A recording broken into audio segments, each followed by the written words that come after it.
Job مل جائے بس۔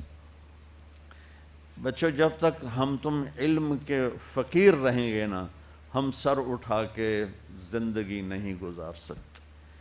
پیسے کا فقیر عزت سے زندگی گزار سکتا ہے، لیکن علم کا فقیر عزت سے زندگی نہیں گزار سکتا۔ اس کے لیے ذلت ہی ہے، پستی ہی ہے۔ جب تک تم بڑی ڈگریوں کے لیے باہر کی دنیا میں جا رہے ہو، تم فقیر ہو، تمہارے پروفیسر بھی فقیر ہیں۔ جس دن تمہارا علم تمہارے اپنے ہاتھ میں ہو، چونکہ علم اللہ کی طرف سے تقسیم عام ہے، تقسیم عام ہے، یہ مال کی طرح نہیں کہ اللہ تعالیٰ کہتا ہے من کان یرید العاجلہ عجلنا لہ فیہا ما نشاء لمن نرید، کہ تم جو دنیا کی کوشش کرتے ہو تو ہم اس میں جتنا چاہتے ہیں اتنا دیتے ہیں، اور جس کو چاہتے ہیں اس کو دیتے ہیں۔ لیکن علم کے لیے اللہ نے کہا علم الانسان ما لم یعلم، کھل کے بتایا کہ اس میں یہ نہیں کہ بھائی تقسیم کرو، نہیں، جتنا لینا چاہو گے مل جائے گا۔ پیسے کے لیے کہا ما نشاء، جتنا میں چاہوں گا، پھر کہا لمن نرید، جس کو چاہوں گا۔ اب بڑی بڑی ڈگریوں والے ان پڑھوں کی نوکری کر رہے ہوتے۔ ایک کھربوں پتی تاجر مجھ سے ملنے آیا، کہنے لگا میں 4 جماعتیں پڑھا ہوں، 5ویں پڑھ نہیں سکا تھا، اور اس نے شلوار الٹی پہنی ہوئی تھی، اس کو یہ نہیں نظر ہے سلوار تھا سدھی کر لوا، پٹھی سلوار پاتے آئے ہویا۔ تو علم کا فقیر کبھی عزت سے زندگی نہیں گزار سکتا۔ پیسے کا فقیر اگر ہاتھ بند کر کے رکھے، یوں نہ کرے، یوں کرے، ساری زندگی عزت سے گزارے، وہ پورا معاشرہ عزت سے گزارے گا۔ لیکن جن کے پاس علم نہیں ہے اور وہ علم کی بھیک مانگ رہے ہیں، تو انہیں ذلت و پستی سے نکالنے کا اور کوئی ذریعہ، دیکھو ہم ایٹمی طاقت بن گئے لیکن ذلت سے نہیں نکلے، میزائلوں کے تجربے کر رہے ہیں، ذلت سے نہیں نکلے کہ یہ جو میری نسل بیٹھی ہے انہیں علم کا شوق نہیں، انہیں پاس ہونے کا شوق۔ اور علم روٹی کے لیے نہیں پڑھا جاتا ہے، علم شعور کے لیے پڑھا جاتا ہے، علم برائے شعور ہے۔ علم کیوں پڑھ رہے ہو؟ میری فہم بڑھے، میری عقل بڑھے، میری سوچ بڑھے، میری نظر بڑھے، میری نگاہ بڑھے۔ اس لیے میں علم اگر پڑھ رہا ہوں کہ مجھے ڈگری ملے اور جاب ملے، تو پھر وہ راجے بازار والے میں اور تم میں کوئی فرق نہیں ہے۔ وہ جو وہاں بیٹھا ہوا صبح سے شام تک نوٹ چھاپ رہا ہے، اس میں اور تمہارے درمیان کوئی فرق نہیں ہے۔ اور علم کو کے شوق کو بیدار کرنے کی جو ذمہ دار ہیں وہ ہماری یونیورسٹیاں ہیں، ہمارا نظام تعلیم ہے۔ لیکن میں دکھ سے کہتا ہوں ہماری یونیورسٹیاں کاروباری ادارے ہیں، تعلیمی ادارے نہیں ہیں۔ تو انہیں فکر ہی کوئی نہیں کہ ہم اپنی نسل کو کچھ دے کے مریں، کچھ ان کو کسی سطح پہ کھڑا کر کے جائیں۔ لہٰذا پڑھانے والوں کا بھی ذوق اتنا ہی ہے کہ یہ پڑھ لو بڑی اچھی جاب ملے گی، یہ پڑھ لو بڑا تمہارا برائٹ فیوچر ہے، تم امریکہ میں جا کے بڑی اچھی جاب لے سکتے ہو، اور فرانس میں جا کے بہت اچھی جاب لے سکتے ہو۔ کون کہتا ہے کہ ملک کی خدمت کرو گے، قوم کی خدمت کر لو؟ تو پہلے بچوں اپنی نا تم نیتیں بدلو، نیتیں بدلو کہ تم نے علم لینا ہے۔ اور اللہ عام کر رہا علم الانسان ما لم یعلم، جو تمہیں نہیں آتا آؤ مانگو ہم دیں گے۔ تو انسان کی ایک کمزوری ہے، یہ پیدائشی جاہل پیدا ہوتا ہے، یہ علم باہر سے لیتا ہے۔ اور انسان کے علاوہ جتنی مخلوق ہے وہ پیدائشی تعلیم یافتہ ہوتی ہے۔ چیونٹی 1 سینٹی میٹر دیکھ سکتی ہے، اسے لائن بنانا کون سکھاتا ہے؟ قطار میں چلنا کون سکھاتا ہے؟ اندھیرے میں ملک چلانا اسے کون سکھاتا ہے؟ غلے کو اکٹھا کرنا، اسے کاٹ کے جمع کرنا اسے کون سکھاتا ہے؟ یہ جو سفید چونٹی دیمک جس کو کہتے ہیں، یہ اندھی ہوتی ہے، بالکل اندھی. اور 3 سال پہلے میرا 6-7 افریقی ملکوں میں سفر ہوا، جو غریب ملک جنگلوں سے بھرے ہوئے، اور جنگلوں سے گزرنا ہوا، اتنے بڑے بڑے پلر نما گھر بنے ہوئے. تو مقامی دوستوں کے ذریعے سے پتہ چلا کہ یہ دیمک کے گھر ہیں. اور حیرت کی بات ہے کہ اس میں ہوا اور روشنی کے لیے جو اس دیمک نے سوراخ بنائے، وہ سارے کے سارے جدھر سے سورج گزرتا ہے اس طرف بنائے، ادھر کوئی سوراخ نہیں. سارے سوراخ اس طرف ہیں کہ سورج کی گزرگاہ کو سامنے رکھ کر ان اندھی کیڑیوں نے سوراخ بنائے ہیں. تو انسان اور غیر انسان میں ایک یہ عجب فرق ہے کہ یہ پیدائشی جاہل ہوتا ہے، اور پھر سارا زور لگا کے کوئی سیکھ سکھا بھی لے تو وہ بھی ہے الا قلیلا. یہ جاہل ہمیشہ زیادہ رہے گا اور علم ہمیشہ تھوڑا رہے گا، کیونکہ علم کی تو انتہا کوئی نہیں. اور میری زندگی 60-70 سال ہے، میں اس میں کیا دعویٰ کروں کہ ہم بہت کچھ جانتے ہیں، ہم سب کچھ جانتے ہیں. بڑا ہی بے وقوف ہے جو یہ کہتا ہو ہمیں سارا پتہ ہے. ایک دل کے ڈاکٹر کہنے لگے اللہ کی قسم اٹھا کے کہ اللہ نے ہماری روٹی لگائی ہوئی ہے، ہمیں کچھ پتہ نہیں اندر کیا جہان چل رہا ہے. بس اللہ نے ہماری روٹی لگائی ہوئی ہے، ہمیں کچھ پتہ نہیں اندر کیا جہان چل رہا ہے. تو میں عرض کر رہا تھا بچوں کہ انسان پیدائشی جاہل ہے، یہ علم باہر سے لیتا ہے، اور غلط بھی لے لیتا ہے، صحیح بھی لے لیتا ہے. جانور، مخلوق، درند، پرند، درخت، ان کا علم پیدائشی اپنے اندر ہوتا ہے، یہ باہر سے نہیں لیتے، اور غلط نہیں لیتے، ہمیشہ صحیح لیتے ہیں. تو تم جھوٹ بھی بول سکتے ہو، حالانکہ جھوٹ لعنت ہے، سچ بھی بول سکتے ہو، سچائی نور ہی نور ہے. لیکن پرندے کے اندر، جانور کے اندر، میں ایک مثال دیتا ہوں، آپ شیر کے سامنے گھاس رکھ دو، وہ بند کر دو، وہ بھوکا مر جائے گا، گھاس نہیں کھائے گا، وہ کہے گا میری یہ غذا ہی نہیں، میں کیوں کھاواں. بکری کے آگے آپ قورمہ پکا کے رکھ دو اور دروازہ بند کر دو، وہ بھوکی مر جائے گی، قورمہ نہیں کھائے گی، وہ کہ یہ میری غذا ہی نہیں ہے، میں کھا ہی نہیں سکتا.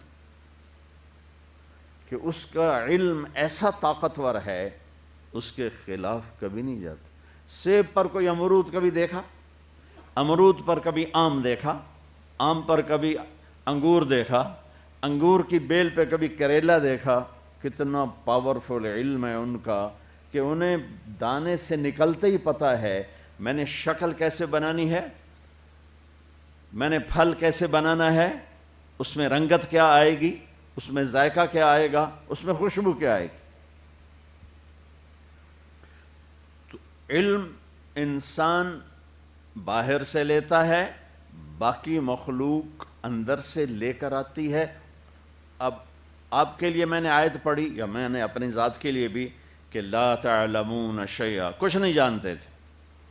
ساری مخلوق کے لیے آیت سناتا ہوں، ربنا الذی اعطا کل شیء خلقہ ثم ہدا.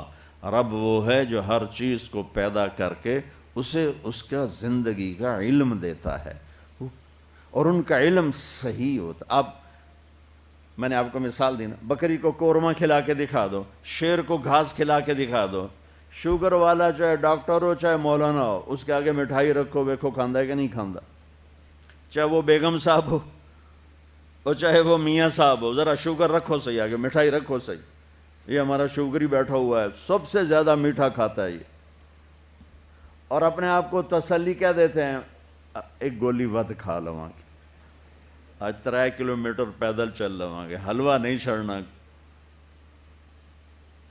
کہ انسان اپنے جاننے کے خلاف بھی کرتا ہے، جو جانتا ہے اس کے مطابق بھی کرتا ہے، جو صحیح جانتا ہے اس کے خلاف بھی کرتا ہے، جو غلط جانتا ہے اس کے مطابق بھی کرتا ہے. تو انسان میں اللہ نے یہ طاقت رکھی ہے کہ یہ اپنے صحیح علم کو سیکھ کر بھی اس کے خلاف. میں نے آپ کو ایک چھوٹی سی مثال دی تھی. دل کے ڈاکٹر سارا دن مریضوں کو کہتا ہے سگریٹ نہ پیویا جی، رات کو آپ بیٹھے ہوئے کش لا رہے ہوں گے۔ تو آگے علم دو طرح کے ہیں بچوں، جو انسان سیکھتا ہے وہ دو طرح کا علم ہے۔ ایک علم وہ ہے جو میری ضرورت ہے، میرے اس چند دن زندگی کے لیے جن چیزوں کی مجھے ضرورت ہے ان کا سیکھنا بھی فرض ہے، کہ ہم غیروں کے غلام نہ بنیں۔ ہم خود تراشتے ہیں منازل کے سنگ میل، ہم وہ نہیں ہیں جن کو زمانہ بنا گیا۔ ہم اپنے علم کے پیچھے خود جان کھپاتے ہیں۔ ایک دور تھا کہ کیمسٹری پڑھنے کے لیے عربی کا جاننا لازمی تھا، چونکہ سارے علوم کیمسٹری عربی زبان میں تھے، لیکن یہ تو پدر من سلطان بود ہو گیا، قصہ پارینہ ہو گیا، اس کو آج میں کیا دو رہا ہوں۔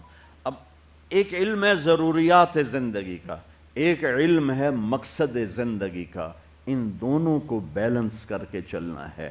مقصد زندگی کا علم کیا ہے؟ جو قرآن میرے رب نے اتارا، انا انزلناہ فی لیلۃ القدر، جو میرے رب نے کہا ذالک الکتاب لا ریب فیہ، جو میرے رب نے کہا تفسیر الکتاب لا ریب فیہ، جو میرے رب نے کہا انہ لقول فصل وما هو بالہزل، جو میرے رب نے کہا تنزیل من الرحمن الرحیم، کتاب فصلت آیاتہ قرآنا عربیا لقوم یعلمون بشیرا ونذیرا فعارض اکثرهم فهم لا يسمعون، جو میرے رب نے کہا تنزیل ممن خلق الارض والسماوات العلا الرحمن على العرش استوى له ما في السماوات وما في الارض وما بينهما وما تحت الثرى وان تجهر بالقول فانه يعلم السر واخفى، جو میرے رب نے کہا لو انزلنا هذا القرآن على جبل لرأيته خاشعا متصدعا من خشية الله، جو میرے رب نے کہا کہ یہ کتاب تقشعر منه جلود الذين يخشون ربهم ثم تلين قلوبهم وجلودهم الى ذکر اللہ، جو میرے رب نے کہا اذا تلیت علیہم آیاتہ زادتہم ایمانا۔ میں کتنی آیات آپ کے سامنے پڑھوں کہ میرے رب نے قرآن کی عزت اور عظمت کو کس طرح بیان کیا ہے۔ تو آگے علم دو حصوں میں ہے، دونوں کا بچوں سیکھنا ضروری ہے۔ مقصد کا علم بھی آتا ہو اور ضروریات کا علم بھی آتا ہو، کسی ایک سے ہم بے نیاز نہیں ہو سکتے۔ ضروریات زندگی کے علم میں جانور انسان برابر ہیں۔ جانور کو اپنی غذا کا پتہ ہے، جانور کو اپنے پرہیز کا پتہ ہے، جانور کو اپنے دشمن کا پتہ ہے، جانور کو اپنے دوست کا پتہ ہے۔ اس علم میں ہم ان کے ساتھ شریک ہیں، برابر کے شریک ہیں۔ جو مقصد زندگی کا علم ہے وہ انسان کا امتیاز ہے کہ وہ اللہ کو پہچانے، وہ نبیوں کو پہچانے، وہ آخرت کو پہچانے، دنیا کا بے سوات ہونا پہچانے۔ تمہارے جیسے چند بچے کشتی کی سیر میں چڑھ گئے تو وہ ملا سے پوچھنے لگے چاچا تمہیں کیمسٹری آتی ہے؟ اس نے کہا پتر میں تو نہ ہی آج سنے ہیں۔ انہوں نے کہا تیری ادھی زندگی گئی۔ دوسرے نے کہا چاچا تجھے فزکس آتی ہے؟ کہا پتر میں تو آج ہی نہ سنے ہیں۔ کہا تیری ادھی زندگی گئی۔ تیسرے نے پوچھا چاچا تجھے سوشیالوجی آتی ہے؟ کہا بیٹا میں تو آج ہی نہ سنے ہیں۔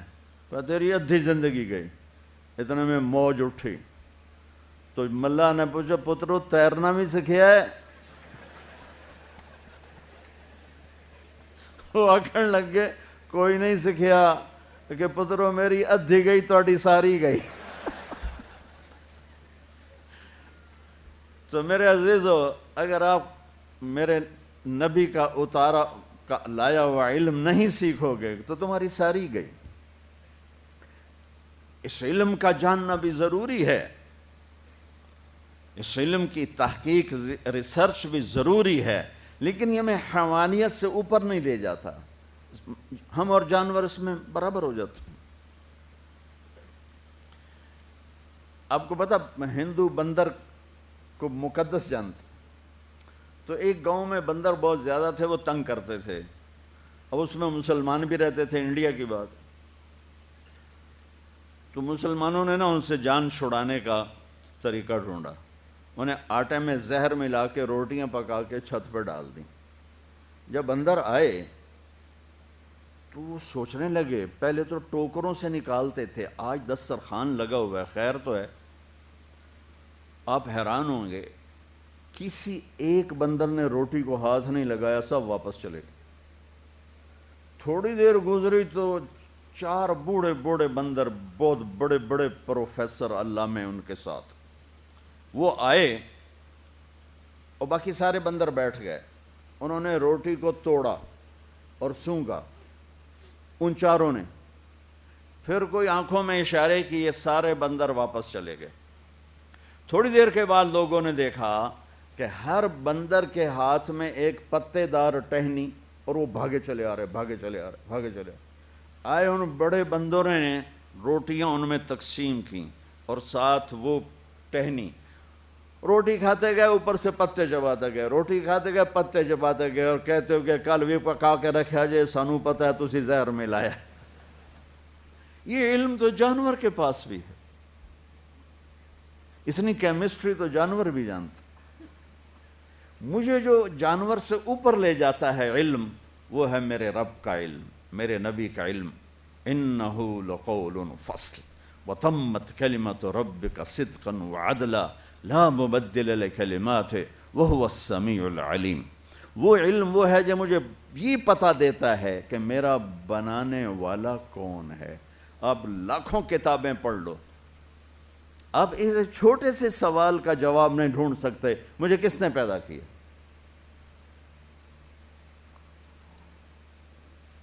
میرا بنانے والا کون؟ اور میرے رب کا قرآن پہلے سطر میں کہتا الحمدللہ رب العالمین، پہلی سطر میں تعارف کراتا ہے کہ کائنات کا رب اللہ، زمینوں کا رب اللہ، ہواؤں کا رب اللہ، آسمانوں کا رب اللہ، رب السماوات والارض، زمین آسمان، مشرق اور مغرب کا رب اللہ، رب المشرق والمغرب لا الہ الا ہوا فاتخذہ وکیلا، مشرقین مغربین کا رب اللہ، فلا اقسم برب المشارق والمغارب، رب المشرقین ورب المغربین، زمین آسمان کا رب اللہ، ان فی خلق السماوات والارض، دن اور رات کا رب اللہ، واختلاف اللیل والنہار، کشتیوں چلنے والی کا رب اللہ، والفلک التی تجری فی البحر بما ینفع الناس، آسمان سے بادلوں سے پانی برسانے والا اللہ، وما انزل اللہ من السماء من ماء، زمین کو زندہ کرنے والا اللہ، فاحیا بہ الارض بعد موتہا، اس میں زندگی کی رونقیں دکھانے والا اللہ، وبث فیہا من کل دابہ، موسموں کو بدلنے والا اللہ، وتصریف الریاح، آسمان سے بارش بادل کا نظام چلانے والا اللہ، والسحاب المسخر بین السماء والارض لآیات لقوم یعقلون۔ یہ علم کامل ہے، یہ علم راسخ ہے، اس علم کو چیلنج نہیں کیا جا سکتا۔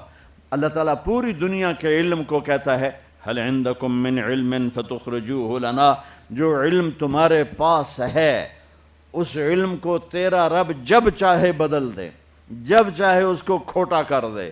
ساری دنیا کا علم متفق ہے، آگ جلاتی ہے، ابراہیم علیہ السلام 40 دن آگ میں بیٹھے ہوئے ہیں، احلا ایام ہی، سب سے بہترین دن زندگی کے، جب آگ نے جلایا کیوں نہیں؟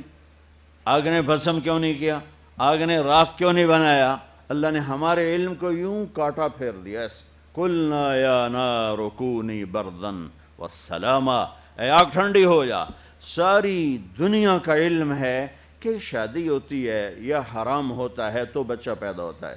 بچہ پیدا ہونے کے 2 راستے ہیں، ایک حلال ہے نکاح، ایک حرام ہے بدکاری، اس سے ہی بچہ پیدا ہوتا ہے اور اس کے علاوہ کوئی راستہ نہیں ہے۔ اور میرے اللہ نے یوں کاٹا پھیرا اس پر کہ معصوم نوجوان دوشیزہ حضرت مریم تنہا، فتمثل لها بشرا سویا، جبریل ایک خوبصورت نوجوان کی شکل میں آئے، ان کو دیکھ کر بولی انی اعوذ بالرحمن منک ان کنت تقیا، میں اللہ کی پناہ چاہتی ہوں، کون ہو، کیا کرنے آئے ہو میرے پاس؟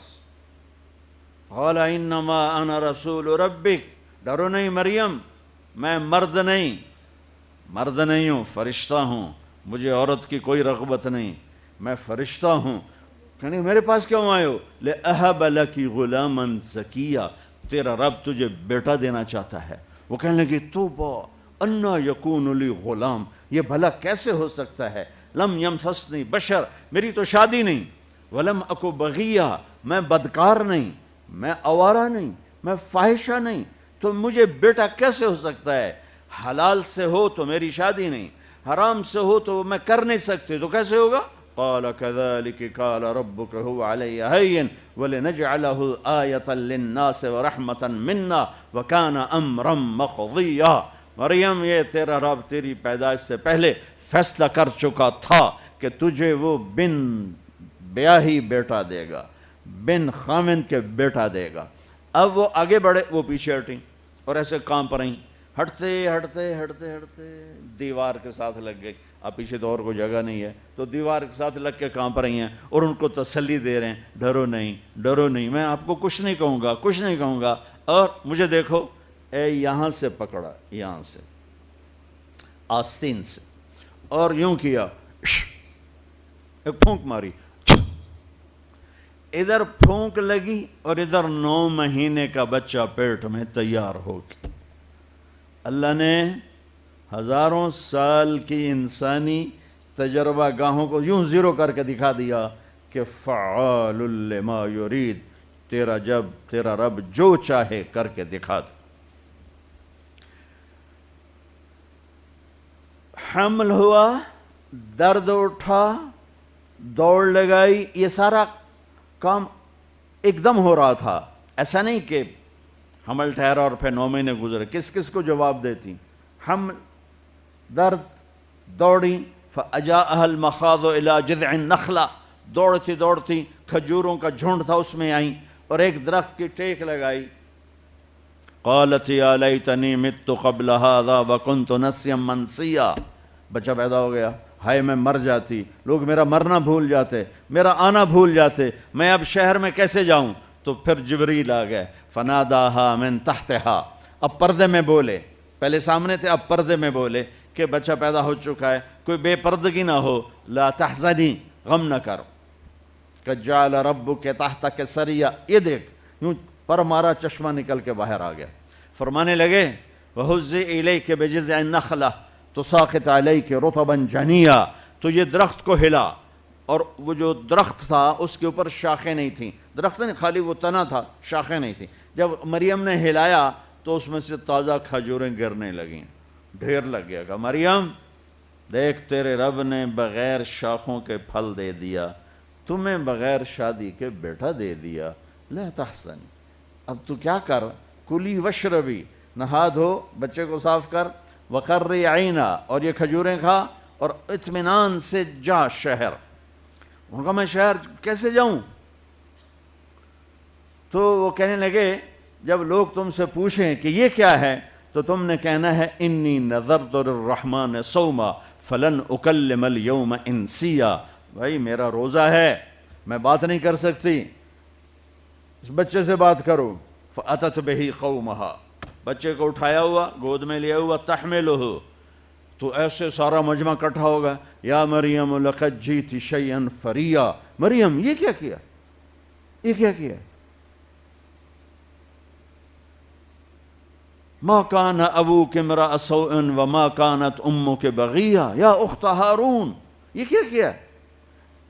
3 طرح سے طنز کیا ان کو، 3 طرح سے. یا مریم لقد جیت شیئا فریا، 4 طرح سے. 3، اے مریم یہ تو نے کیا منہ کالا کیا؟ یا اخت ہارون، دوسرا طنز، اے ہارون کی بہن، تیرا تو بھائی ہارون بہت نیک، تو نے کیا کیا؟ ما کان ابوک امرأ سوء، تیرا تو باپ ایسا نہیں تھا، وما کانت امک بغیہ، تیری ماں ایسی نہیں تھی، تو نے یہ کیا کیا ہے؟ ماں کی نسبت سے طنز کیا، باپ کی نسبت سے طنز کیا، بھائی کی نسبت سے طنز کیا. انہوں نے یوں ہونٹ پہ انگلی رکھ کر کہا انی نذرت للرحمن صوما، میرا روزہ ہے. فاشارت الیہ، پہلے یوں کیا پھر یوں کیا، تو غصے میں آ گئے، کیف نکلم من کان فی المہد صبیا، کیسی پاگل ہے، ایک گناہ کر کے آئی ہے اور ایک اس کو جواب دینے کا طریقہ نہیں، کہتی بچے سے بات کرو. بچے بولتے ہیں، بچے بولتے ہیں. تو ابھی یہ شور مچ رہا تھا، تو اس طرح جیسے اسپیکر میں میری آواز گونج رہی ہے، ایسے ہی عیسیٰ علیہ السلام کی آواز گونجی. قال انی عبد اللہ آتانی الکتاب وجعلنی نبیا وجعلنی مبارکا اینما کنت واوصانی بالصلاة والزکاة ما دمت حیا وبرا بوالدتی ولم یجعلنی جبارا شقیا والسلام علی یوم ولدت ویوم اموت ویوم ابعث حیا ذلک عیسی ابن مریم قول الحق الذی فیہ یمترون. میں اللہ کا بندہ ہوں. پوری تقریر سنا دی کہ مجھے اللہ نے نبی بنا کے بھیجا ہے. میرے عزیزو، اپنے علم پر بھی محنت کرنا کہ ہماری ڈگری لینے لوگ یہاں آئیں. آپ نہ فخر سے کہو کہ میں ہارورڈ جا رہا ہوں اور کیمبرج جا رہا ہوں اور آکسفورڈ جا رہا ہوں. وہاں کے لوگ فخر سے کہیں بحریہ جا رہے ہیں ہم. بچوں، اپنے اللہ کو پہچانو کہ میرا خالق میرا اللہ ہے، لا الہ الا اللہ. مجھے اس کی مان کے چلنا ہے. ماننے کا طریقہ کیا ہے؟ میرے تو اس کے درمیان پردے نظر نہیں آتا، سنتے نہیں ہیں، دیکھتے نہیں ہیں، تو کیا کروں؟ کیسے اس کی مانوں؟ تو کلمے کا دوسرا جز ہے محمد الرسول اللہ، کہ اللہ نے اپنے نبی کی زندگی کو اتنا محفوظ کر دیا کہ آج 1440 ہجری ہے، 14,040 بھی ہو تو جیسے قرآن کے الفاظ کی حفاظت ہے، ایسی میرے نبی کی زندگی کی بھی حفاظت ہے. کوئی زیر زبر آپ کی زندگی کا ہم سے چھین نہیں سکتا.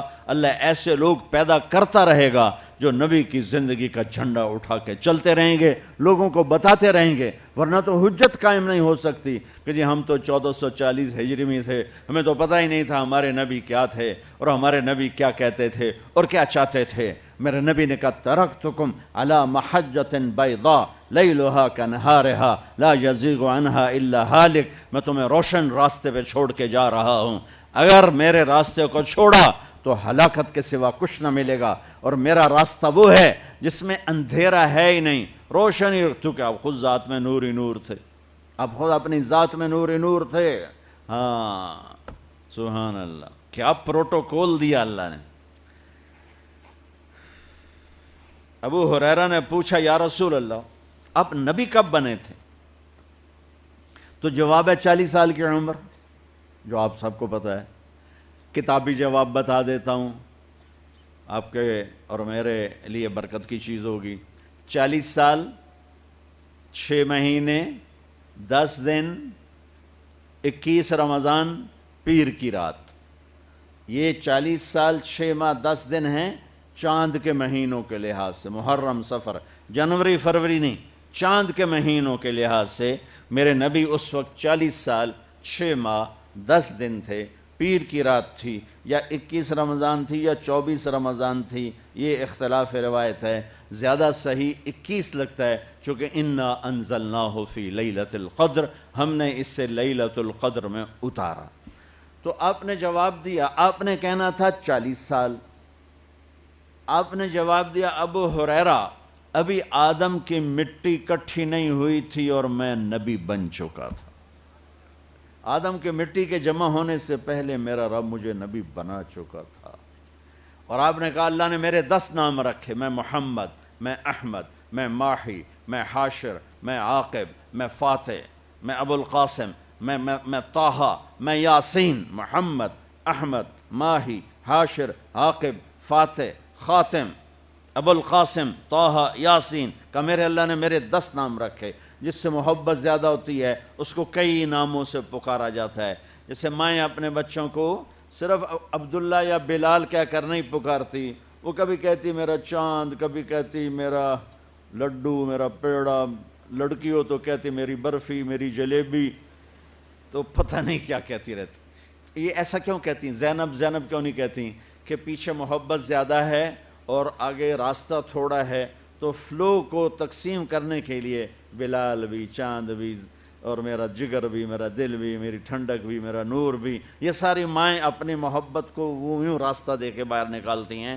تو میرے رب کو اپنے حبیب سے وہ محبت ہے کہ صرف محبت کہنے میں ادا نہیں ہو رہی، تو وہ اس کو دروازے کھولتا ہے۔ جیسے زیادہ پانی آ جائے تو ڈیم کے دروازے کھول دیے جاتے ہیں، تو پیچھے میرے رب کی محبت کا سیلاب ہے، تو اللہ تعالیٰ نے سارے دروازے کھول دیے۔ تو محمد، تو احمد، تو ماحی، تو حاشر، تو عاقب، تو فات، تو خاتم، تو ابو القاسم، تو طٰہٰ، تو یاسین، اور قرآن میں جاؤ تو مزمل، مدثر، تو شاہد، مبشر، نذیر، داعی الی اللہ، سراج منیر، تو عزیز، تو رؤوف، تو رحیم، تو حریص۔ کیا سبحان اللہ، ایک لائن لگا دی اللہ نے اپنے حبیب کے ناموں کی، یہ اظہار محبت کے لیے اللہ تعالیٰ اپنے حبیب کے ناموں کو بکھیرتا گیا اور اعلان کر دیا، اعلان فلا وربک لا یؤمنون حتی یحکموک فیما شجر بینہم۔ اب یہ اعلان ہے قیامت تک کے لیے کہ مجھے تیرے رب کی قسم۔ قرآن نے قسمیں اٹھائی ہیں، یہ پہلی قسم ہے سورہ نساء، اور آخری قسم ہے والعصر ان الانسان لفی خسر۔ تو یہ قرآن کی قسموں میں سب سے خوبصورت قسم ہے فلا وربک، میرے محبوب مجھے آپ کے رب کی قسم۔ آپ یہ دیکھو، اس آیت کے ترجمے سے یوں لگتا ہے جیسے رب محمد کوئی اور ہے اور قسم اٹھانے والا رب کوئی اور ہے۔ فلا وربک، مجھے آپ کے رب کی قسم۔ تو الفاظ کا ظاہر یوں بتاتا ہے، رب محمد کوئی اور قسم اٹھانے والا رب کوئی اور۔ یہ اظہار محبت جب اعلیٰ درجے پر کرنا ہو تو یہ اسلوب ہے عربی زبان کا کہ پھر وہ یوں قسم اٹھاتا ہے، ہوتا خود ہے بند ہو جاتا ہے، مجھے تیرے رب کی قسم۔ یہ بحریہ کے بچے بچیوں کو، ٹیچروں کو، پروفیسروں کو، سب کو بتا دو کہ جب تک تیری غلامی میں نہیں آئیں گے مجھے قبول نہیں ہے۔ میرے ہاں سید قریشی نہیں چلتا، میرے ہاں تیری مہر چلتی ہے کہ تیری مہر کس پہ لگی ہوئی ہے، جس پہ لگی ہوگی، کالا ہے یا کالی، گورا ہے یا گوری، سید ہے یا میراثی، وہ میری آنکھوں کا، وہ میرے دربار کا محبوب ترین ہوگا۔ ورنہ تو ابو لہب کے سید ہونے میں کیا شک ہے، ابو لہب کے ہاشمی ہونے میں کیا شک ہے، ابو لہب کے قریشی ہونے میں کیا شک ہے، ابو لہب کے عربی ہونے میں کیا شک ہے۔ لیکن میرے رب نے کہا تبت یدا ابی لہب وتب، ہلاکت ہے ابو لہب کے لیے، دنیا اور آخرت میں ہلاک ہو گیا ابو لہب۔ اور بلال کون ہے؟ حبشی، کتنا بے نام ہے، باپ کے بعد دادے کا کیا نام ہے کسی کتاب میں نہیں ملا، کہیں لکھا ہو تو میں قسم تو نہیں اٹھاتا ہوں، لیکن جو تھوڑا بہت اللہ نے پڑھنے کا موقع دیا، بلال کے دادے کا نام کسی کتاب میں نہیں ہے۔ اتنا بے نسب آدمی، میرے نبی کا نسب آدم علیہ السلام تک ہے، اتنا عالی خاندان ابو لہب کا، اتنا عالی خاندان۔ اللہ کے نبی کے تو فعل سب کا خاندان عالی ہو گیا نا۔ میرے نبی کے خاندان کی عظمت اور عزت یہ ہے کہ آپ کی پیڑھی آدم علیہ السلام تک جاتی ہے۔ محمد بن عبداللہ بن عبد المطلب بن ہاشم بن عبد مناف بن قصی بن کلاب بن مرہ بن کعب بن لوی بن غالب بن فہر بن مالک بن نضر بن کنانہ بن خزیمہ بن مدرکہ بن الیاس بن مضر بن نزار بن معد بن عدنان بن اود بن حمیسہ بن سلامان بن عوس بن بوز بن قموال بن ابی بن عوام بن ناشد بن حزا بن بلداس بن یدلاف بن طابخ بن جاحم بن ناحش بن ماخی بن عیفی بن عبقر بن عبید بن الدعاء بن حمدان بن سنبر بن یثربی بن یحزن بن یلحن بن ارعوا بن عیذی بن زیشان بن عیسر بن اخناد بن ایہام بن مقصر بن ناحظ بن زارع بن سمی بن مزی بن عوض بن عرام بن قیدار بن اسماعیل بن ابراہیم بن آذر بن ناحور بن سروج بن رعو بن فائج بن عابر بن ارفقشاد بن سام بن نوح بن لامك بن متوشالة بن إدريس بن يرد بن ملها الإيل بن خينان بن آنوش بن شيس وبن آدم علیہ الصلاۃ والسلام۔ اور یہ ملا ہے رتبہ بنو ہاشم کو ہمارے نبی کی طفیل کہ کسی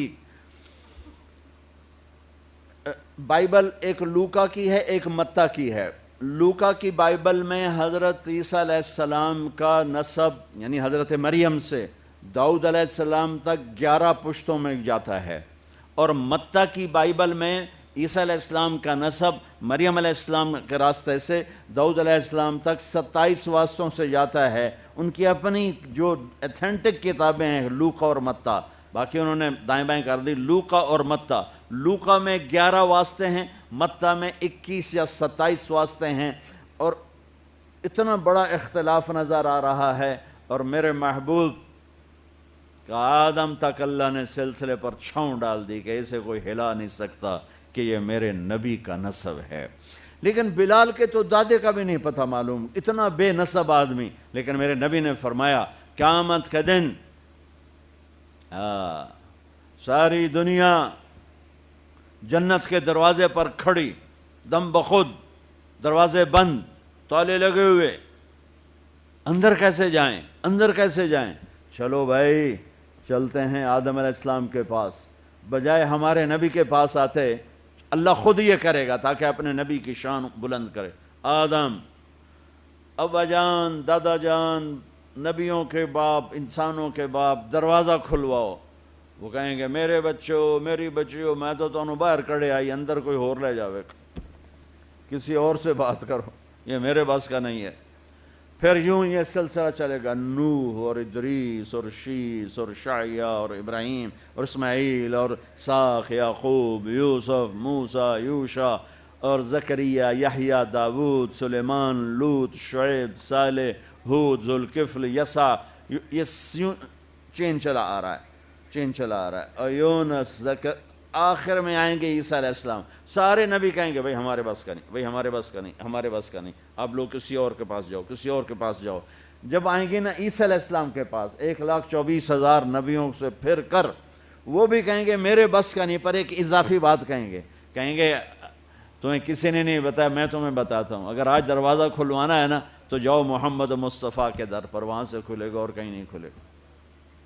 اب یہ سورا امت مسلم اور پہلی ایمان والی امتیں، یا رسول اللہ، یا حبیب اللہ، دروازہ تو آپ کہیں گے انا لہو، میں ہی کھلواؤں گا، اور وہیں سجدے میں چلے جائیں گے۔ اللہ آپ کے اوپر تعریف کا الہام کرے گا۔ آپ نے فرمایا وہ اللہ کی تعریف کروں گا جو پہلے کبھی نہ کی ہوگی۔ پھر میرا اللہ کہے گا ارفع راسک سل تعطا اشفع تشفع، یا حبیبی یا محمد، میرے محبوب، میرے محمد، سر اٹھا، سوال کر، پورا کروں گا، سفارش کر، قبول کروں گا۔ تو میرے نبی کہیں گے یا اللہ دروازہ کھول، اللہ فرمائیں گے پہل کر، فیتا کاٹو، فیتا، کہیں گے یا اللہ میں تیار۔ تو لوگ کیا دیکھیں گے؟ جنت سے ایک سواری اڑتی ہوئی آ رہی، اڑتی، جیسے جہاز ہوتا ہے اس کے تو پر فکس ہوتے ہیں، وہ ایسے پروں کو ہلاتی ہوئی آ رہی، اور آ کر لینڈ کرے گی ہیلی کاپٹر کی طرح میرے نبی کے سامنے، اور آپ اس کے اوپر تشریف فرما ہو جائیں گے۔ اس کی جو رسی ہے ایسی، یہ رسی اس کو چلانے والی، وہ نیچے گر جائے گی۔ رسی کے لگام کہہ لو، مہار کہہ لو، نیچے گرنے کا مطلب ہے کہ اس کو ڈرائیو میرے نبی نہیں کریں گے، کوئی ڈرائیور کرے گا، کوئی اور آئے گا ڈرائیو کرے گا، ٹھیک ہے؟ لہذا آپ سب یوں ہو جائیں گے، کون بھئی آ رہا ہے، کون، کس کو، چونکہ اب اعلان ہوگا۔ اب رسی کے گرنے کا مطلب ہے کوئی آمن والا ہے، کون ہے بھائی، کون ہے، کون؟ تو میرے رب کی طرف سے اعلان ہوگا بلال حبشی کو باہر لاؤ۔ نسب نہیں چلتے، وہاں میرے نبی کی غلامی کی، محمد سے وفا تو نے تو ہم تیرے ہیں، یہ جہاں چیز ہے کیا لوح و قلم تیرے ہیں۔ بلال میرے نبی کی سواری کی لگام پکڑ کے آگے آگے چلے گا، اور آپ نے فرمایا میں دروازے پہ دستک دوں گا، اندر سے آواز آئے گی کون؟ میں کہوں گا محمد الرسول اللہ۔ وہ کہے گا یا رسول اللہ آپ کے رب نے فرمایا تھا جب تک آپ نہ آئیں دروازہ نہیں کھولنا۔ آپ کہا میں دروازہ کھولوں گا، اور میرے ساتھ میری امت کے غریب لوگ پہلے جائیں گے اور مالدار لوگ بعد میں جائیں گے۔ پہلے میرے ساتھ غریب ہوں گے۔ ابو بکر کہنے لگے میرا جی چاہتا ہے میں بھی آپ کے ساتھ ہوں۔ تو آپ نے فرمایا تو جب جنت کے دروازے پر آئے گا تو جنت کے 8 دروازے پکاریں گے، ادھر تشریف لائیے، ادھر تشریف لائیے، ادھر تشریف۔ آپ نے یوں بیان کیا کہ میرا ایک امتی ہے جس کو جنت کے 8 دروازے پکاریں گے کہ ادھر آئیے، ادھر آئیے۔ تو سلمان فارسی کھڑے ہو کر کہنے لگے یا رسول اللہ یہ کون ہے؟ تو آپ نے انگلی کا اشارہ کر کہا یہ ہے ابو بکر، یہ ہے ابو بکر۔ پھر آپ نے کہا عمر، جنت میں محل دیکھا سونے چاندی کا۔ میں نے پوچھا کس کا ہے؟ مجھے کہا گیا قریشی کا ہے۔ صرف قریشی کہا نا تو مجھے خیال آیا میرا ہی ہوگا اتنا عالی شان۔ جب 2 قدم بڑھائے تو فرشتے نے کہا آپ کے غلام عمر بن خطاب کا ہے۔ عثمان، جنت میں ہر نبی کا خاص ساتھی ہے، میرا خاص ساتھی تو بنے گا۔ علی کا ہاتھ پکڑ کے یوں لاتے لاتے لاتے سینے سے لگا لیا، علی تجھے مبارک ہو، جنت میں تیرا گھر میرے گھر کے سامنے ہے، راضی ہو؟ تو وہ رونے لگے کہ یا رسول اللہ میں راضی ہوں۔ طلحہ، زبیر، ہر نبی کا ایک خادم ہے جنت میں، میرے 2 خادم ہیں، ایک طلحہ ایک زبیر۔ عبد الرحمن بن عوف، تو سب سے آخر میں آیا، یہاں تک کہ میں ڈر گیا کہ تو برباد ہو گیا۔ وہ رونے لگے یا رسول اللہ میں کیوں پیچھے رہ گیا؟ کہ تیرے حساب نے تجھے پکڑوا دیا، تیرے حساب کی کثرت نے، تیرے مال کی کثرت نے تجھے حساب میں پھنسا دیا، تو حساب دے کے پہنچا۔ یوں یہ امت اور میرے نبی اور یہ امت کے لوگ جنت میں داخل ہوں گے۔ آگے ہر آدمی کی سواری تماشا، یہ جو ہماری بچیاں بیٹھیں، ایمان والی عورتوں کو اللہ جنت میں پہلے داخل کر دے گا، مرد بعد میں جائیں گے، یہ پہلے جائیں گی۔ ان کو اللہ تعالیٰ جنت کے لباس پہنائے گا اور جنت کے زیور پہنائے گا اور جنت کا میک اپ فرمائے گا۔ پہلے جنت کی لڑکی کا حسن سنو کہ سورج کو انگلی دکھائے تو سورج نظر نہیں آئے گا۔ جنت کی لڑکی یہ کلائی اپنی ظاہر کر دے تو سارے بلیک ہولز میں بھی روشنی پھیل جائے گی، پھر اپنی کلائی ظاہر کر دے، اور وہ مسکرا کے دیکھ لے تو اس کے دانتوں کے نور سے ساری کائنات چمکنے لگی۔ اپنا دوپٹہ ہوا میں لہرا دے تو ساری کائنات میں خوشبو پھیل جائے گی۔ چند بال توڑ کے زمین پہ رکھ دو تو خوشبو سے سارا جہان معطر ہو جائے گا۔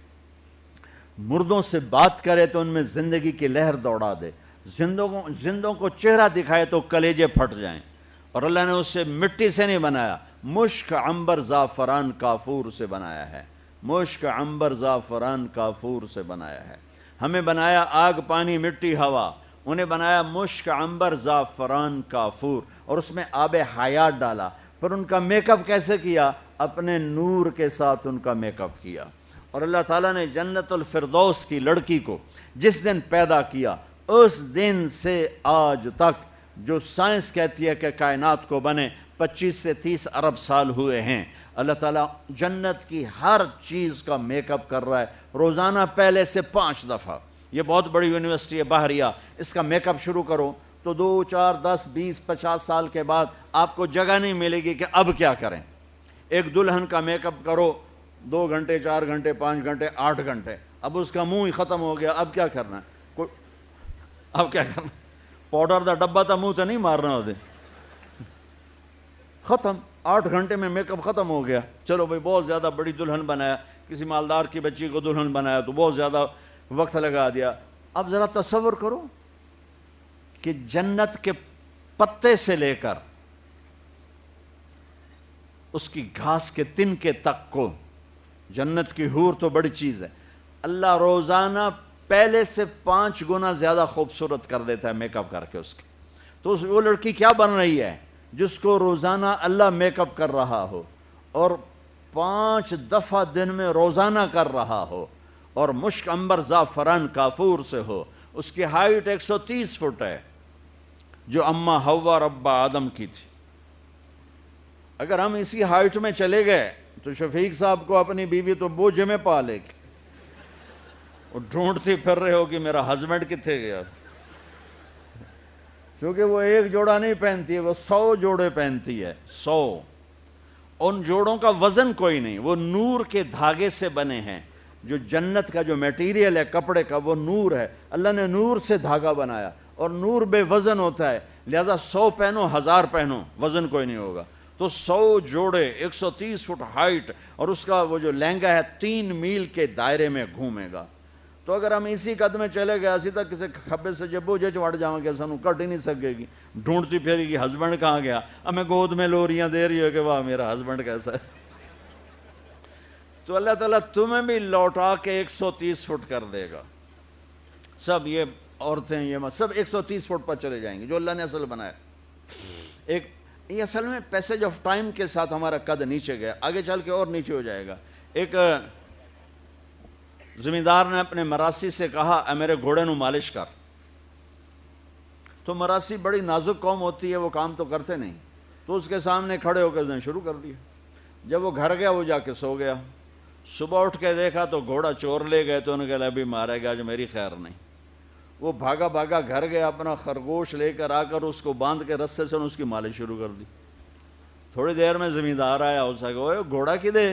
کہ جی آئے کھلوتا ہے. کہ تیرا بیڑا غرق ہوئے, گھوڑا ہے وہ, یہ تو خرگوش ہے. نہیں سائیں گھوڑا ہے, ساری رات مالش کی تھی, یہ تو گھس گھس گھس کے تو اے آ کھلوتا. تو ہم پر جو ہزاروں سال گزرے ہیں تو ٹائم نے ہماری مالش کرتے کرتے کرتے یہ چھوٹے چھوٹے لوگ بنا دیے. جب اللہ تعالیٰ جنت کا فیصلہ کرے گا تو یوں واپس لوٹائے گا 130 فٹ کی ہائٹ پر.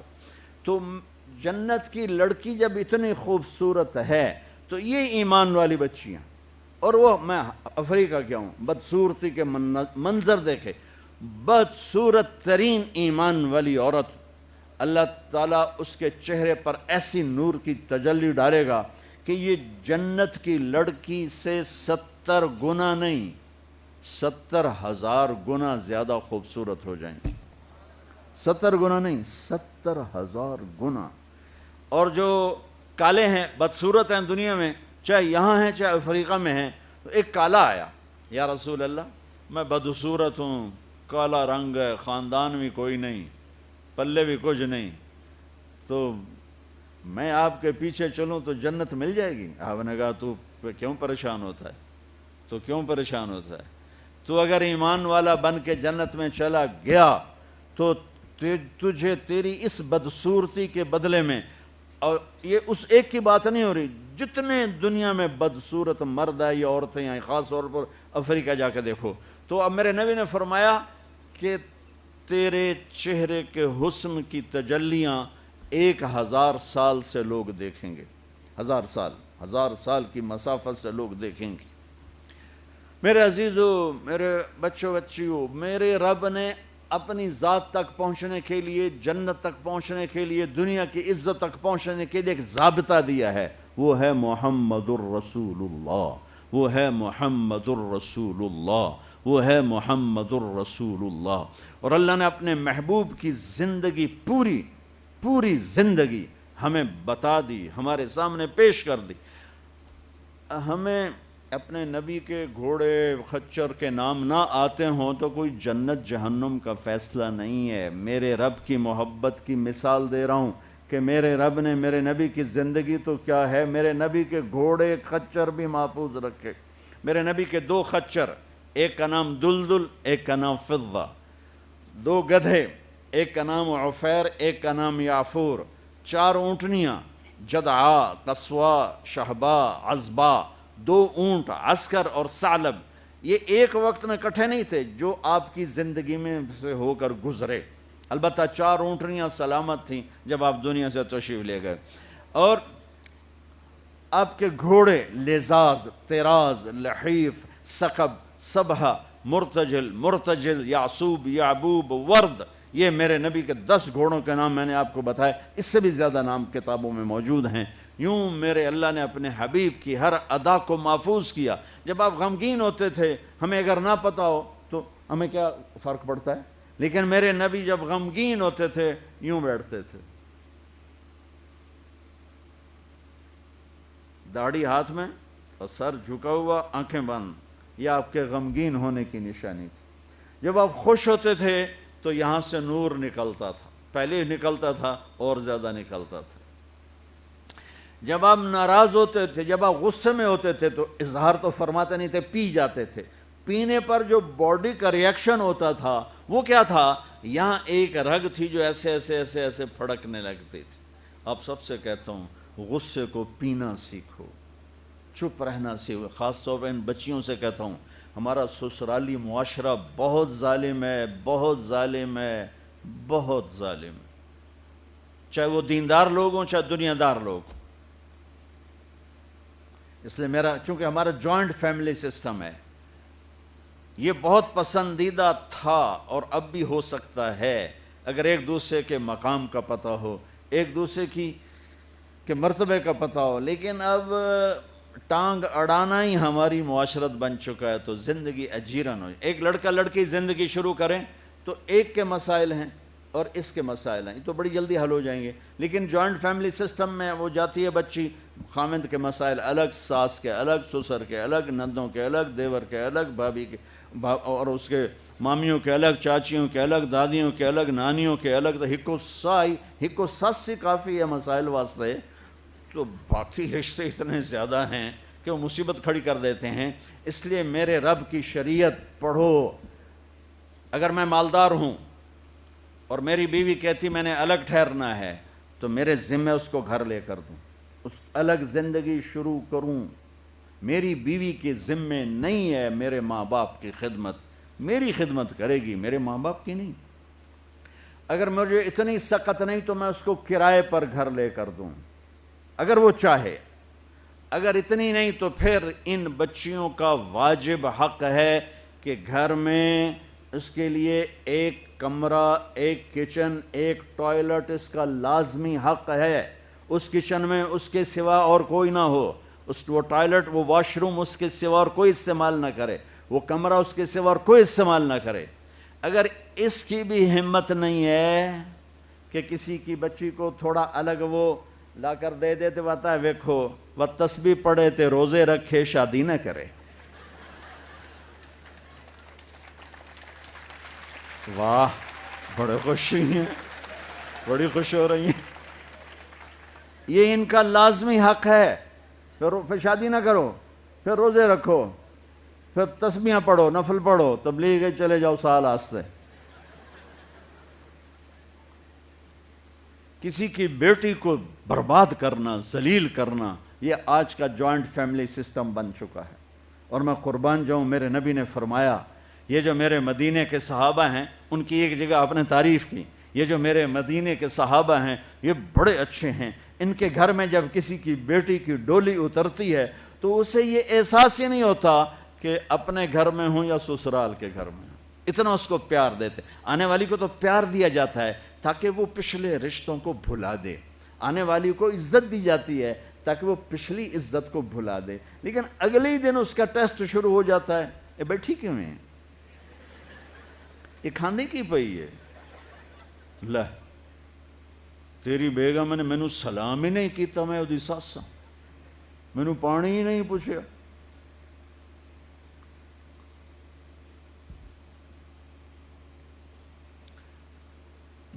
میرے نبی کی زندگی پڑھو، کیا خوبصورت زندگی ہے.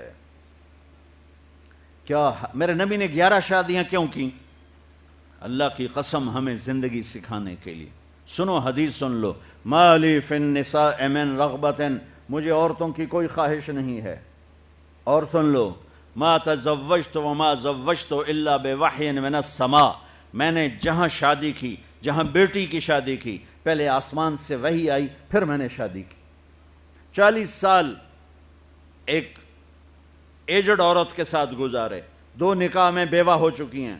ابو حالہ سے پہلے ورقہ بن نوفل سے منگنی ٹوٹی، ابو حالہ کے نکاح میں بیوہ ہوئیں، ابن عابد کے نکاح میں بیوہ ہوئیں. پہلے سے 2 بچے، ایک ہند ایک حالہ، اور ابن عابد کا ایک بیٹا ہوا، اس کا نام مجھے کہیں نہیں ملا. 2 نکاحوں سے بیوہ، ایک جگہ منگنی ٹوٹ کے میرا نبی 25 سال کے، وہ 40 سال کی، اور آپ نے زندگی کے 25 سال ان کے ساتھ گزار دیے. کہ آنے والا باطل جب اس قسم کے خرافات بولے گا تو ہم کہہ سکیں گے کہ اگر ہمارے نبی کو عورتوں کا شوق ہوتا تو 25 سال کا آدمی، وہ 40 سال، وہ تو کہے گا مجھے 20 سال کی لڑکی سے کرنی. اور پھر میرے نبی کا حسن، رأیت رجلا ظاہر الوضاء ابلج الوجه حسن الخلق لم تعبه ثجلا ولم تزر به سعلا وسيم قسيم في عينيه دعج في أشفاره وطف في صوته سهل في لحيته كثافة في عنقه سطع إن تكلم علاه البهاء وإن سكت علاه الوقار أزج أقرا وسيم قسيم. یہ ایک بڑھیا ان پڑھ عورت نے میرے نبی کا حلیہ بیان کیا ہجرت کے سفر میں آپ تھوڑی دیر وہاں ٹھہرے اور کمال کر دیا. کہتی میں نے ایک نوجوان دیکھا, مجھے لگا جیسے 14ویں کا چاند ہی کپڑے پہن کے زمین پہ آ گیا. کیا حسن تھا, کیا جسم تھا, نہ پیٹ نکلا ہوا نہ پیچھے کھچا ہوا. نکلا ہوا تو آدمی دو ہو جاتا ہے, پیٹ سجے پاسے آپ کھبے پاسے, آپ کھبے پاسے پیٹ سجے پاسے. ہنستے پیٹ وہ ہنسے بھی صحیح نہ تو منہ نہیں ہنسا, اس کا پیٹ ہنستا دوڑ دوڑ دوڑ دوڑ دوڑ. موٹاپا تو مردوں کے لیے بہت بدصورت شکل ہے, اور یہ بچیاں موٹی ہو گئیں تو بڑی مصیبت بات. منہ بن کے رکھیا کرو, کوئی ہرولے کھاؤنا ضروری ہے, مت جاتا رہا بھائی. سموسے بھی کھاؤ, پکوڑے بھی کھاؤ, پیزے بھی کھاؤ, پتہ نہیں کی بلائیں کھاؤ, وہ تو سیون آپ پیو بے ہضم ہوئے, وہ اور بربادی ہو جاندی. میرے نبی والی سادہ غذا کھاؤ, چاہے دن میں 10 دفعہ کھاؤ, موٹاپا نہیں آئے گا. اور آج کل کی غذاؤں کو بیٹھ کے کھانے بیٹھ گئے تو تباہی پھر جائے گی. ایک ضیافت میں ہم تھے تو قلات بڑے مہمان نواز لوگ ہیں, کو 20 کھانے تھے. تو ہمارے ایک ساتھی تھے, وہ کہا کرتے تھے میں روٹی لے انا ہو جانا, میں نے صرف روٹی نظر آمدی اور کوئی شے نظر نہیں آمدی. وہ کھا انہوں نے, وہ اتنی تیزی سے کھاتے تھے کہ لگتا تھا کہ کوئی تیز گام جا رہی ہو, کھڑپ کھڑپ کھڑپ ہر شے اندر جا رہی. کھانے سے فارغ ہوں کہ ہائے.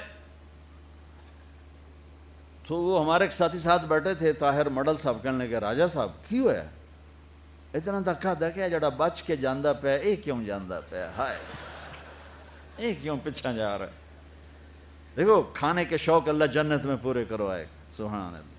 کیا کہنا, پینے کے شوق, جنت کا پانی, شراب, شہد, دودھ, اے یوں انگلی ڈالو اور دیکھو نا یہ صرف تری آئی ہے اس کے, اور آسمان پہ بیٹھ کے اس کو یوں نیچے کر دو تو میرے رب کی عزت کی قسم آسمان سے زمین تک خوشبو پھیل جائے گی. پھر جنت الفردوس میں ایک اللہ تعالیٰ نے دریا چلایا ہے, وہ باقی دریا تو زمین پہ چلتے ہیں جنت کی.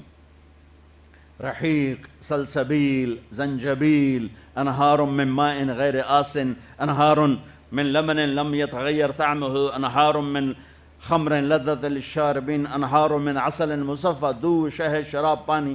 دریا زمین, ایک دریا ہے جو زمین پہ نہیں چلتا, وہ ہوا میں چلتا ہے معلق ہو کے, نہ نیچے گرتا ہے نہ دائیں نہ بائیں, یوں چلتا ہے. اس کو کہتے ہیں تسنیم, اور اس کو قرآن کہتا ہے مزاجہ من تسنیم. یہ صرف جنت الفردوس میں ہے, باقی جنت میں نہیں ہے, وہ یوں چلتا ہے. اور سینام کہتے ہیں اونٹ کی کوہان کو, تو اس میں لہریں اونٹ کی کوہان کی طرح ہیں. یہ باقی سارے جنت کے دریاؤں پانیوں میں تھوڑا سا ملا دیا جائے گا, اور جنت الفردوس والوں کو خالص پلایا جائے گا, خالص پلایا جائے گا. میرے نبی کی ایک خوبصورت زندگی ہے, وہ سیکھو, وہ سیکھو, وہ سیکھو. اگر وہ نہ سیکھی تو ساری گئی, ساری گئی, ساری گئی. تو وہ معبد کہتی ہے کہ ایسا خوبصورت جوان دیکھا کہ سر سے لے کر پاؤں تک ایک جیسا جسم, نہ ادھر بڑھا ہوا نہ ادھر بڑھا ہوا. بولتے تھے تو دانتوں سے نور نکلتا تھا, دیکھتی تھی تو دیکھنے سے جی نہیں بھرتا تھا, سنتی تھی تو سننے سے جی نہیں بھرتا تھا, جدھر سے دیکھتی تھی حسن غلام نظر آتا تھا. یہ آدمی 40 سال کی عورت سے کیوں شادی کرے گا؟ پھر جب آپ 50 سال کے ہو گئے تو آپ نے دوسری شادی کی حضرت سودا سے, 50 سال کی ہوں, وہ بھی 50 سال کی تھی. پھر حضرت عائشہ سے نکاح ہوا. پھر جب مدینے گئے تو آپ نے وہاں جا کے 9 شادیاں کی. میرے بھائیوں, میرے بچوں, اللہ کی قسم تمہیں ہمیں گھر کی زندگی سمجھانے کے لیے یہ ایک لوٹا پانی لے لو, نماز ہو جائے گی. اور افریقہ میں گیا, اتنے پانی کے ساتھ لوگ وضو کرتے ہیں, جو ان میں پانی کم ہے نا, تو صحرائی ہے, تو وہ ہماری طرح پانی بہاتے نہیں, وہ ایسے کر کے یوں کر کے اس کو سارا گیلا کر لیتے ہیں. تو وضو کے لیے تو 5 لوٹے پانی چاہیے اور 1 گھنٹہ چاہیے, اور نماز کے لیے 1 گھنٹہ پانی چاہیے. لیکن 24 گھنٹے کی زندگی میری کیسی گزرے؟ یونیورسٹی میں آؤں تو ٹیچر کے ساتھ کیسا ہوں, یونیورسٹی میں ہوں تو اپنے ساتھی کے ساتھ, یونیورسٹی میں لڑکیاں میرے ساتھ پڑھتی ہیں, لڑکے میرے ساتھ پڑھتے ہیں, میں یہاں کس حیا کے ساتھ زندگی گزاروں اور کن آنکھوں کی حفاظت کے ساتھ یہاں میں زندگی گزاروں. میرا اللہ مجھ سے یہاں کیا چاہتا ہے؟ جب میں گھر میں جاتا ہوں, اگر میں بچہ ہوں, اور میری ماں اور باپ ہے تو میرا اللہ مجھ سے کیا چاہتا ہے؟ اگر میں خاوند ہوں تو میرا اللہ مجھ سے کیا چاہتا ہے؟ میں گھر میں داخل ہوں میرے نبی کے طریقے کے ساتھ تو میں باپ ہوں، میں گھر میں آؤں اور میرے بچے سہم رہے ہوں تو میں باپ نہیں، میں تھانے دار ہوں، میں پروفیسر نہیں ہوں، میں تھانے دار ہوں، میں گھر میں انٹر ہوں اور میری بیوی پریشان ہو جائے تو میں خاوند نہیں ہوں، میں تھانے دار ہوں، میں کلاس روم میں آؤں اور بچوں کے چہرے لٹک جائیں تو میں پروفیسر نہیں ہوں، تھانے دار ہوں، میں نہ آؤں اور بچے کا شکر ہے نہیں آئے، سر نہیں آئے، تو یہ سر نہیں ہے، یہ سر ہے۔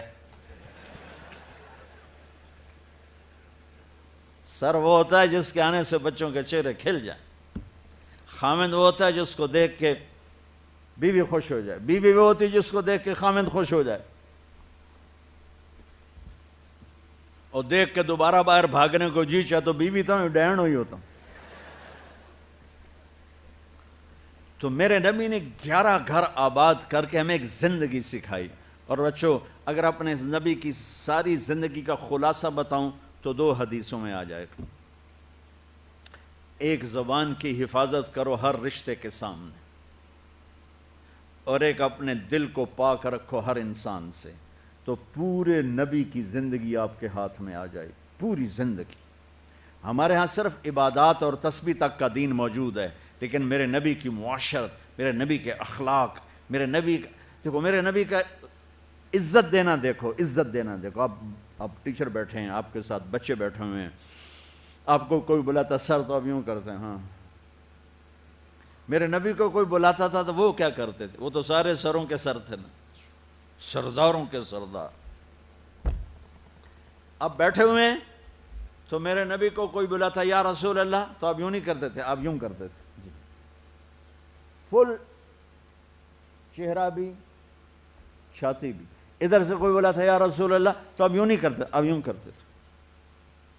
کوئی ادھر سے بلاتا ہے، رانجھا صاحب مجھے بلاتے ہیں ادھر سے، ہاں جی میں تو اتنا ہی کہوں گا، لیکن جب میرے نبی کو کوئی بلاتا تو آپ یوں کیا کرتے تھے۔ اور جب آپ کھڑے ہوتے تھے، کی پایا جی میں نے، جب آپ کھڑے ہوتے تھے اور آپ کو کوئی بلاتا تھا تو آپ یوں نہیں کرتے تھے، آپ یوں کرتے تھے اور ساتھ اسمائل دیتے تھے، پورا مڑتے تھے، چھوٹے کے لیے بھی بڑے کے بھی۔ بیٹی فاطمہ گھر میں آتی ہے، بچوں کو کس طرح ڈیل کیا؟ مائیں روزانہ میرے پاس، مائیں بچہ گستاخ ہے، بچہ نافرمان ہے، باپ جی بچہ اب سنتا نہیں ہے، بچہ یہ ہے، بچہ وہ ہے۔ ایک نبی کی حدیث سن لو، بچے تمہارے غلام ہیں، آپ سب باپ بیٹھے ہو، جو جتنے آپ ٹیچر بیٹھا ہو اب سب باپ بیٹھے ہو، جو مستورات ٹیچر ہیں وہ بھی ماں بیٹھی ہیں، اور اصلی باپ اور ماں بھی بیٹھے ہوئے۔ میرے نبی نے فرمایا اکرموا اولادکم، اپنے بچوں کو عزت دو، عزت دو۔ میرے نبی کیسے عزت دیتے تھے؟ حضرت فاطمہ گھر میں انٹر ہوتی، اور یہ حضرت فاطمہ کا آنا کوئی 8ویں دن نہیں ہوتا تھا، گھر کے ساتھ گھر تھا، 2-4 گھر چھوڑ کے حضرت فاطمہ کا گھر تھا، ہر دوسرے تیسرے دن حضرت فاطمہ آتی ہیں، میرے نبی چیئر پہ بیٹھے ہیں، زمین پر بیٹھے ہیں، چارپائی پر بیٹھے ہیں، لیٹے ہوئے ہیں، جو ہی فاطمہ کو دیکھتے آپ کھڑے ہو جاتے۔ سبحان اللہ، کوئی اپنے بچوں کے لیے کھڑا ہوتا ہے؟ آپ لوگ کلاس روم میں آتے ہو تو آپ کے لیے بچے کھڑے ہوتے ہیں، اور میرے نبی کیا یہ بچے آپ کی اولاد ہیں؟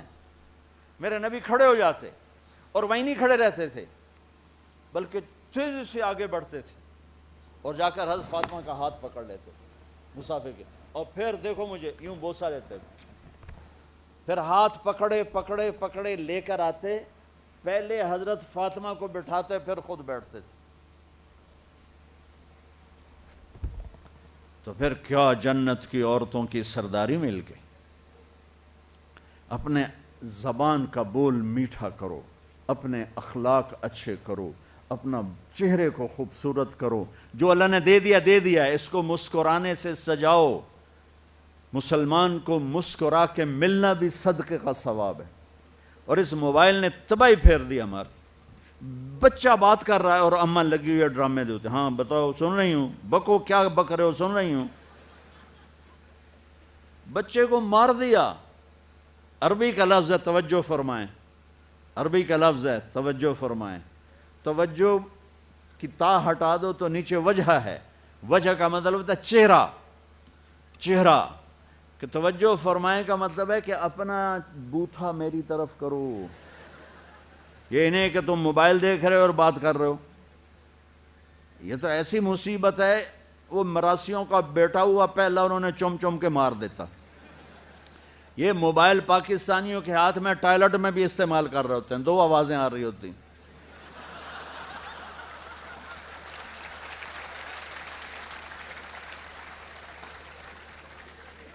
دیکھو اللہ کے واسطے، یہ فون ہے بھائی، فون ہے، اسے ضرورت کے لیے استعمال کرو. اس کو اپنے لیے لعنت مصیبت نہ بناؤ. ٹوائلٹ میں سودے کر رہے ہوتے ہیں. یقین مانے میں جھوٹ نہیں بول رہا ہوں، میں نے چونکہ میرا سفر بہت رہتا ہے، کہیں نہ کہیں جہازوں پر چڑھتے ہوئے کوئی لائن لگی ہوتی ہے، اندر ہی بیٹھا سودا کر رہا ہوتا ہے. پیمنٹ مل گئی کہ نہیں ملی؟ باہر لائن لگی ہوئی. وہ ایک خاتون پیپر چیک کر رہی تھیں، ٹیچر تھیں، تو چیک کرتے کرتے رونے لگیں. تو ان کے خامند نے پوچھا کیا ہوا ہے؟ تو انہوں نے پیپر آگے کر دیا، اوپر roll number dash dash dash. تو اس میں تھا کہ تم کیا بننا چاہتے ہو، ایک کویسچن تھا، تم کیا بننا چاہتے ہو. تو اس بچے نے یہاں سے شروع کیا، I want to be a smart phone. یہاں سے اس نے یہ بات، چھوٹے بچوں کا پیپر. تو وہ پڑھا کہ بھئی میں اسمارٹ فون بننا چاہتا ہوں، چونکہ میرے ماں باپ جتنا فون کو اہمیت دیتے ہیں اتنا مجھے اہمیت نہیں دیتے، تو میں اسمارٹ فون بننا چاہتا ہوں. تو اس کے خامند نے کہا تو اس میں تو کیوں رو رہی؟ کہا تمہیں پتہ یہ رول نمبر کس کا ہے؟ کہا نہیں. کہا یہ تیرے میرے بچے کا ہے. میرے نبی نے ایک زندگی سکھائی. آپ گھر میں آتے تھے مسکراتے ہوئے آتے تھے، اظہار محبت فرماتے تھے. عرب کے ماحول میں بیوی سے اظہار محبت عیب تھا، اور گرل فرینڈ بنانا ایک فخر تھا. آپ لوگ کٹھے پڑھتے ہو، اس لعنت سے بچو. باعزت آئے ہو، باعزت چلے جاؤ. اپنی شادیاں ماں باپ کی رائے سے کرو، ماں باپ کی دعائیں لے کر کرو، اپنے فیصلے خود مت کرو. یہ کیا کریں، اب بچے بچیاں کٹھے پڑھتے ہیں تو اس قسم کی لعنتیں چلیں گی تو صحیح، لیکن میں جتنا بچ سکتے ہو بچو بچو. اپنے فیصلے ماں باپ کے حوالے کرو، اپنے فیصلے ماں باپ کے حوالے کرو.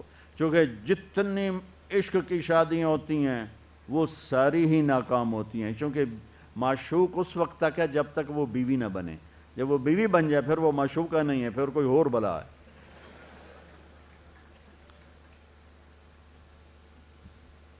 عرب کے ماحول میں اظہار عشق بیوی کا عیب، اور گرل فرینڈ کے لیے اشعار.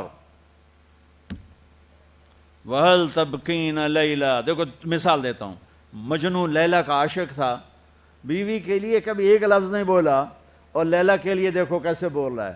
وَهَلْ تَبْكِينَ لَيْلَا إِذَا مِتُّ قَبْلَهَا وَقَامَ عَلَى قَبْرِ النِّسَاءُ النَّوَائِحُ لَيْلَا كما لو أصاب الموت ليلى بكيتها وجاد لها دمع من العين صافه وأغبط من ليلى پھر ليلى بما لا أناله بلا كل ما قرت به العين طائح ولو أن ليلى پھر ليلى ولو أن ليلى الأخيلية سلمت علي ودوني جندل وصفائح.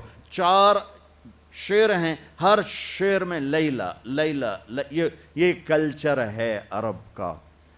اور بیوی سے اظہار محبت موت عیب.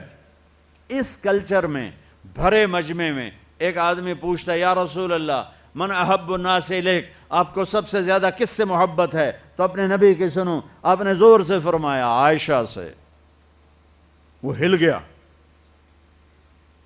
کہنے لگا ارے یہ کیا ہوا یا رسول اللہ، میرا مطلب یہ نہیں ہے، میرا مطلب ہے کہ مردوں میں کس سے زیادہ پیار ہے.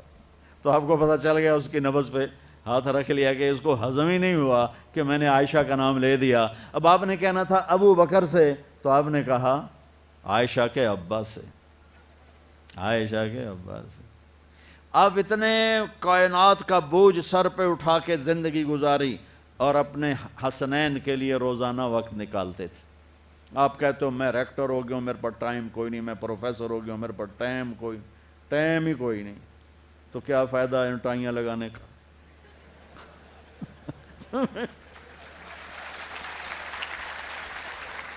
تمہارے لیے اپنے بچوں کے لیے ٹائم نہیں ہے تو تم کیا کر رہے ہو؟ جھک مار رہے ہو؟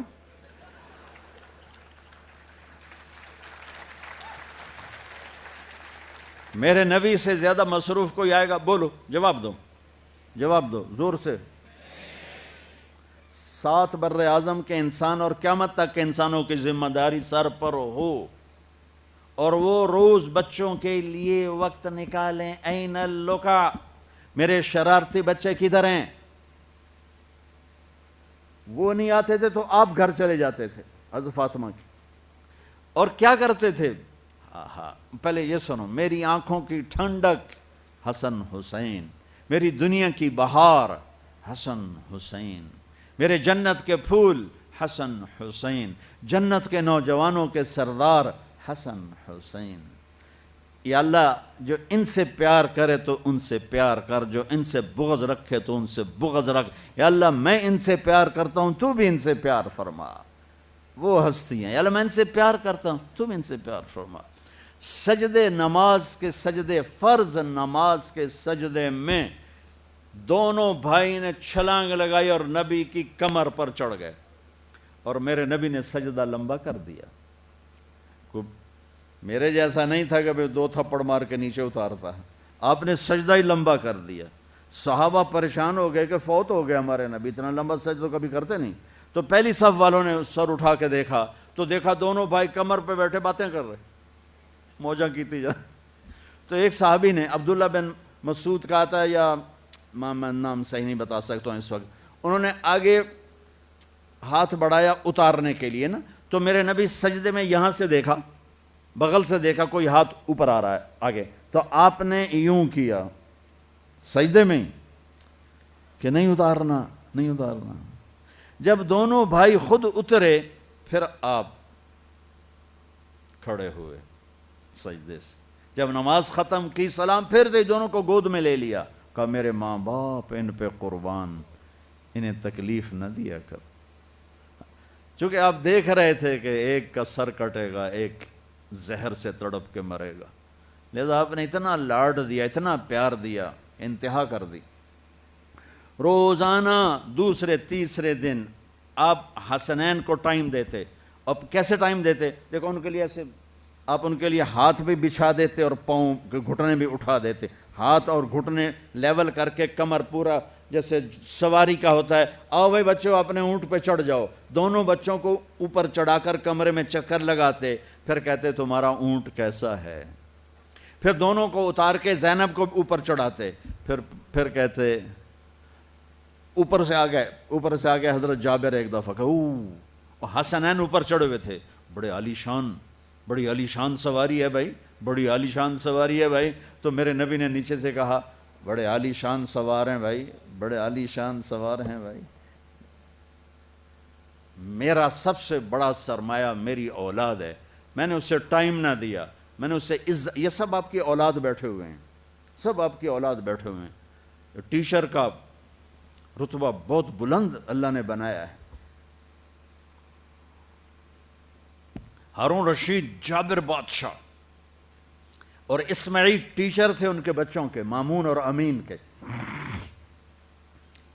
تو وہ مسجد میں آئے تو ان کو مامون وضو کرا رہا تھا، اسماعیل پانی، تو اسماعیل پاؤں دھو رہے تھے اور مامون پانی ڈال رہا تھا، تو ہارون کہنے لگا اسماعیل ہمیں آپ سے گلہ ہے۔ لوگوں نے سمجھا کہ گلہ اس بات کا ہے کہ تو شہزادے سے وضو کروا رہا ہے، پانی ڈلوا رہا ہے، سب نے ایک دم یہ سمجھا کہ یہ گلہ یوں دے گا کہ آپ میرے بیٹے سے وضو کروا رہے ہیں۔ تو وہ کہنے لگے کیا گلہ ہے؟ کہا آپ خود پاؤں دھو رہے ہیں، مامون کو ایک ہاتھ سے پانی ڈالنا چاہیے تھا، دوسرے ہاتھ سے آپ کے پاؤں دھونے چاہیے تھے، آپ اس رتبے کے لوگ۔ میرے نبی ٹیچر بن کے آئے، بادشاہ بن کے نہیں آئے، حاکم بن کے نہیں آئے، تاجر بن کے نہیں آئے، میرے نبی معلم بن کر آئے، مقدس ترین نسبت، یہ سب آپ کی اولاد ہے۔ یہ اگر اچھے انسان بنتے ہیں میرے 5 بچے ہیں، کتنا کو صدقہ جاریہ بنے گے؟ آپ کے 10,000 بچے ہیں، اگر یہ ایک ایک بچہ صحیح چلے، نیک بنے، آپ خود سے کتنا بڑا آپ نبیوں کے ساتھ اٹھائے جائیں گے۔ یہ اتنا عالی شان مرتبہ ہے انسانیت کے لیے معلم بننا، ٹیچر بننا، لیکن پھر نبی کی زندگی پڑھو، نبی والے اخلاق پڑھو کہ میرے نبی نے کیسے زندگی، کیسے خوبصورت طریقے سے اپنے اگلی نسل کو سنبھالا۔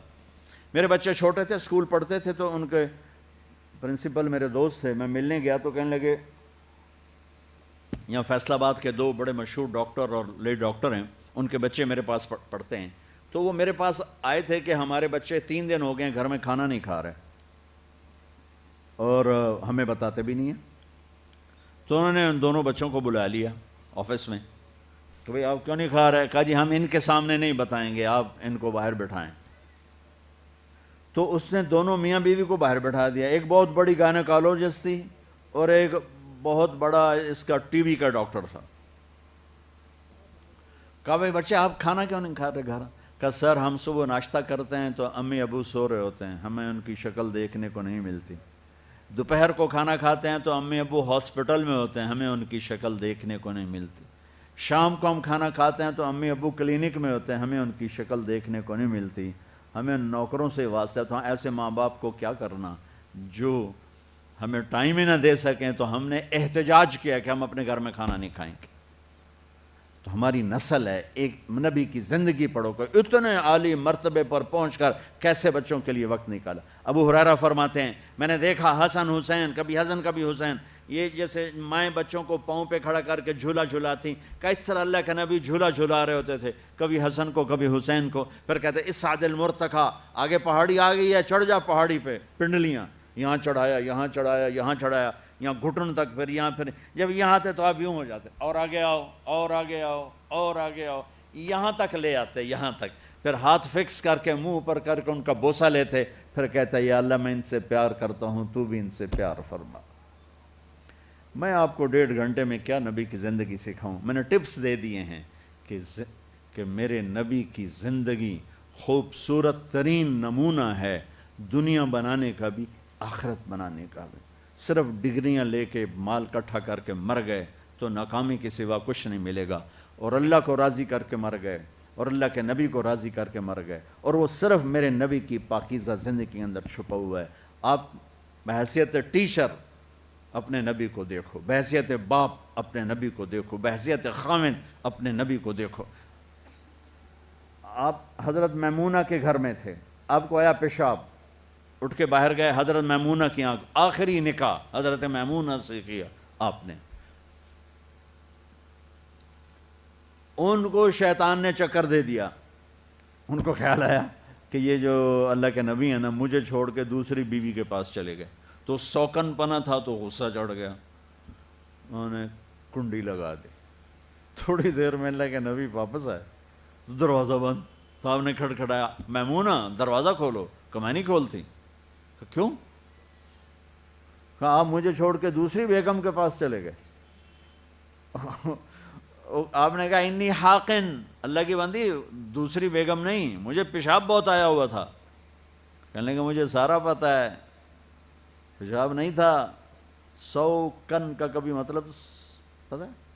کن، اب تو وہ تہذیب نہیں رہی، لوہار جب وہ چاقو تیز کرتا ہے یا چھری تیز کرتا ہے، اس پر وہ جو سان چلتی ہے تو اس سے شرارے نکلتے ہیں، چھوٹے چھوٹے نوکیلے لوہے کے ذرات نکلتے ہیں، اس کو کہتے ہیں کن۔ وہ بڑا چبھنے والا ہوتا ہے، وہ کبھی آنکھ میں چلا جائے تو وہ زخمی کر دیتا ہے۔ تو 100 آنکھ کے شرارے آنکھوں میں جانے والی جو لے جائے اس کو کہتے ہیں 100 کن۔ وہ کہنے لگے آپ مجھے چھوڑ کے اپنی بیگم کو، اچھا کیا بیگم سے کیا مراد تھا؟ حضرت عائشہ، کہ وہ شک یہ تھا۔ تو آپ نے کہا عائشہ تم سوچو تو صحیح، میں اللہ کا رسول ہوں، میں خیانت کر سکتا ہوں؟ پھر وہ سوکن پنا ہٹ گیا اور ایک دم کانپنے لگی، یہ کیا کیا، یہ تو اللہ کے رسول ہیں، یہ تو یہ کر ہی نہیں سکتے۔ اب ڈرتے ڈرتے دروازہ کھولا اور میرے نبی اندر آئے اور ہنستے ہنستے جا کر اپنی چارپائی پر دوبارہ لیٹ۔ یہاں کوئی پٹھان ہوتا تو کیا کرتا؟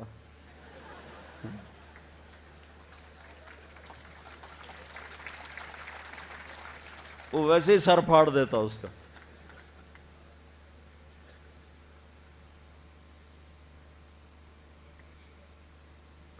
پھر میرے نبی نے والدین کے ساتھ کیسے چلنا ہے آپ بچوں کو سمجھایا۔ وَاخْفِضْ لَهُمَا جَنَاحَ، میرے نبی نے کہا کاش میری ماں زندہ ہوتی، سنو، کاش میری ماں زندہ ہوتی، میں اس کی ایسی خدمت کرتا، میں عشاء کی نماز کے مصلی پہ کھڑا ہوتا اور میں سورۃ فاتحہ پڑھ رہا ہوتا اور میری ماں مجھے کہتی محمد، تو میں ماں کے لیے نماز توڑ دیتا۔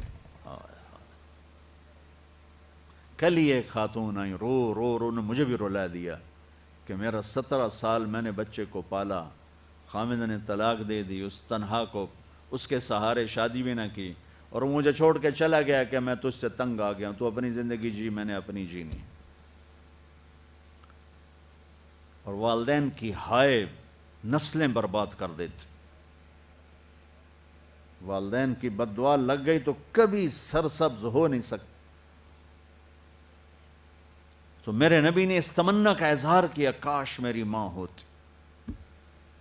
اور جب آپ حج پر تشریف لے گئے، سنو آپ بچے سارے نوجوان بیٹھو، جب آپ حج پہ تشریف لے گئے آپ کے ساتھ 12,000 کا مجمع تھا، جب آپ مدینہ سے نکلے اور چلتے چلتے بڑھتے بڑھتے وہ 1.5 لاکھ ہو گیا۔ جب آپ ابوا پہنچے، ابوا میں آپ کی ماں کی قبر ہے۔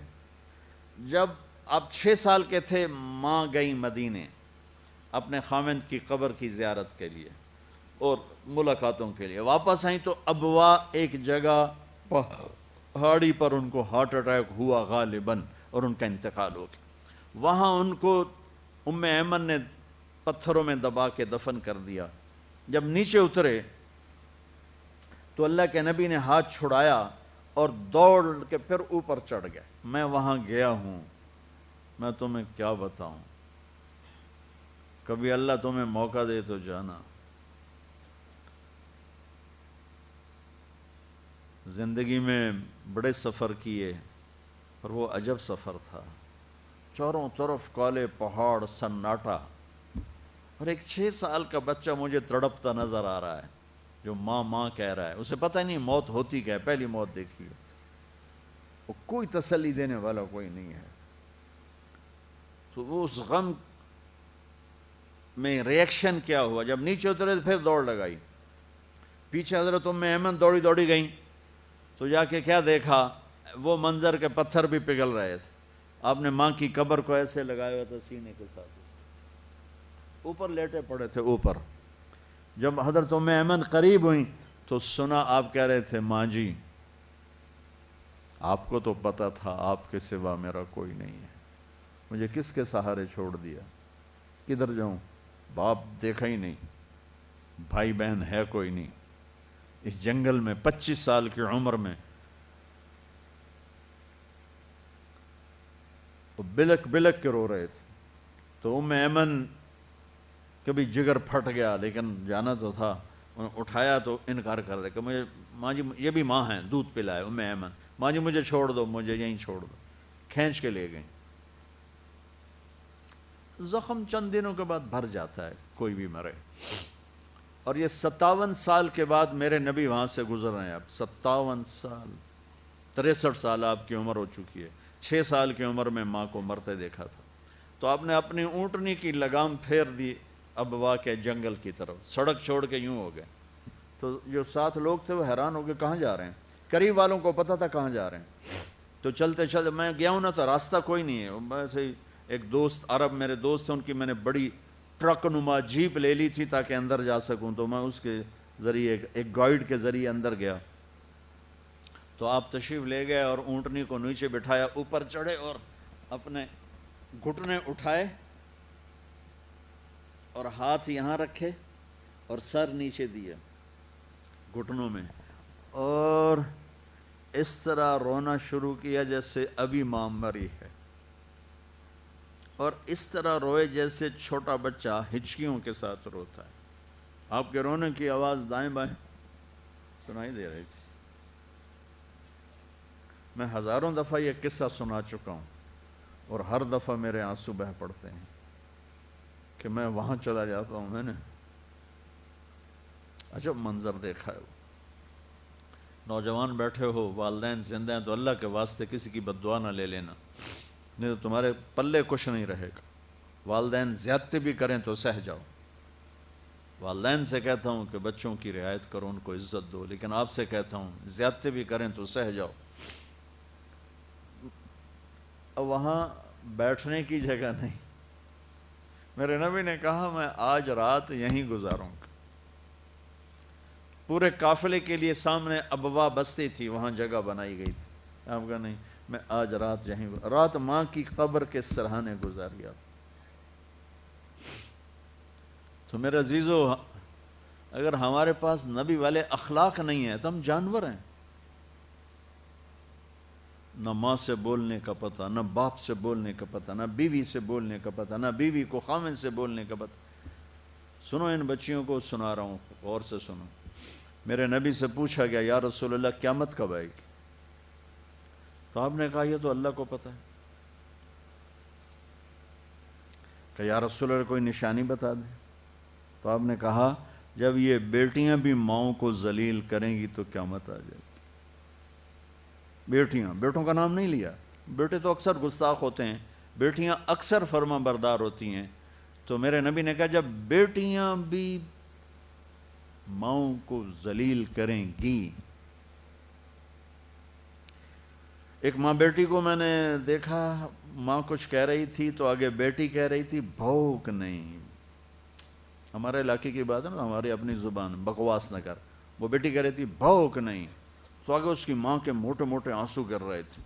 ساز خاموش ہیں فریاد سے معمور ہیں ہم، یہ وہ آنسو ہیں جو عرش کو ہلا دیتے۔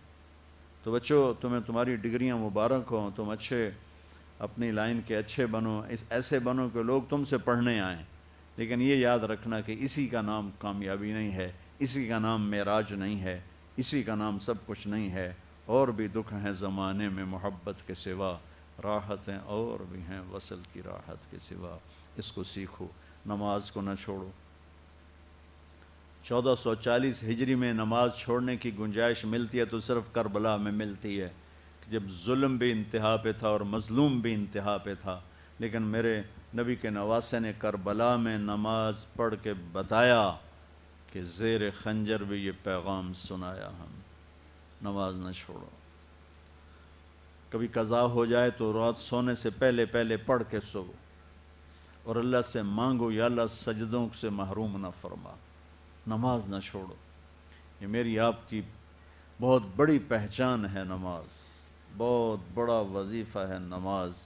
تو آپ میں کوئی بچہ بے نمازی نہ ہو، اور تبلیغ میں وقت لگاؤ تھوڑا تھوڑا انشاءاللہ، تو اس سے آپ کو یہ ساری چیزیں مضبوطی سے قابو میں آ جائیں گی۔ اور آخری بات یہ کہتا ہوں، اپنے ان اساتذہ کا ادب کرو، جن سے پڑھتے ہو ان کا ادب کرو۔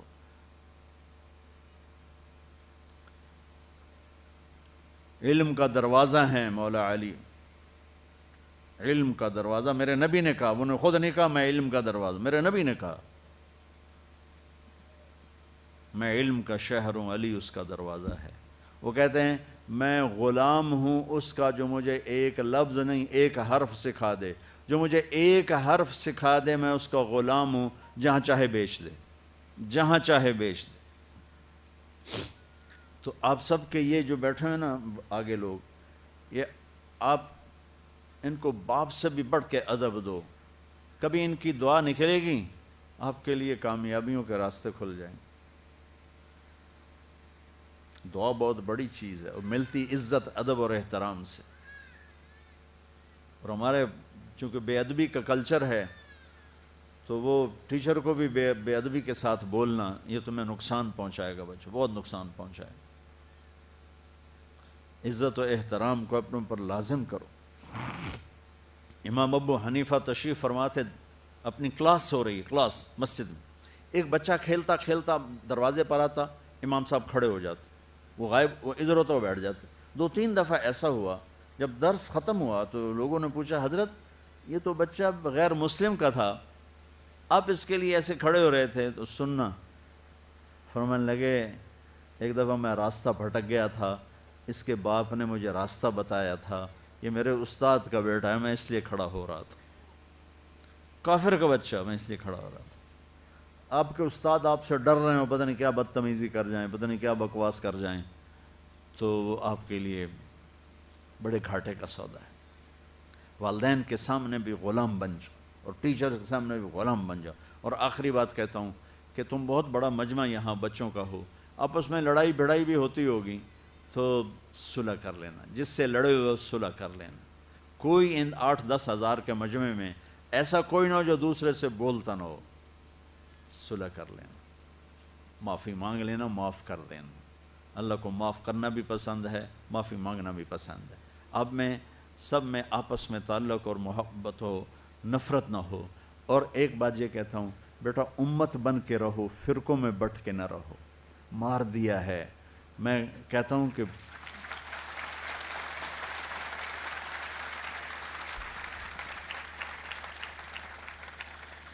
میں یہ کہتا ہوں اس ملک کے سب سے بڑے دہشت گرد وہ ہیں جو فرقہ واریت کو ہوا دے رہے ہیں۔ ہماری دہشت گردی میں مرنے والے تو شہید ہو کے چلے گئے جنت، لیکن جو منبر رسول پہ بیٹھ کے تمہیں تقسیم کر رہے ہیں یہ ان سے بڑے دہشت گرد۔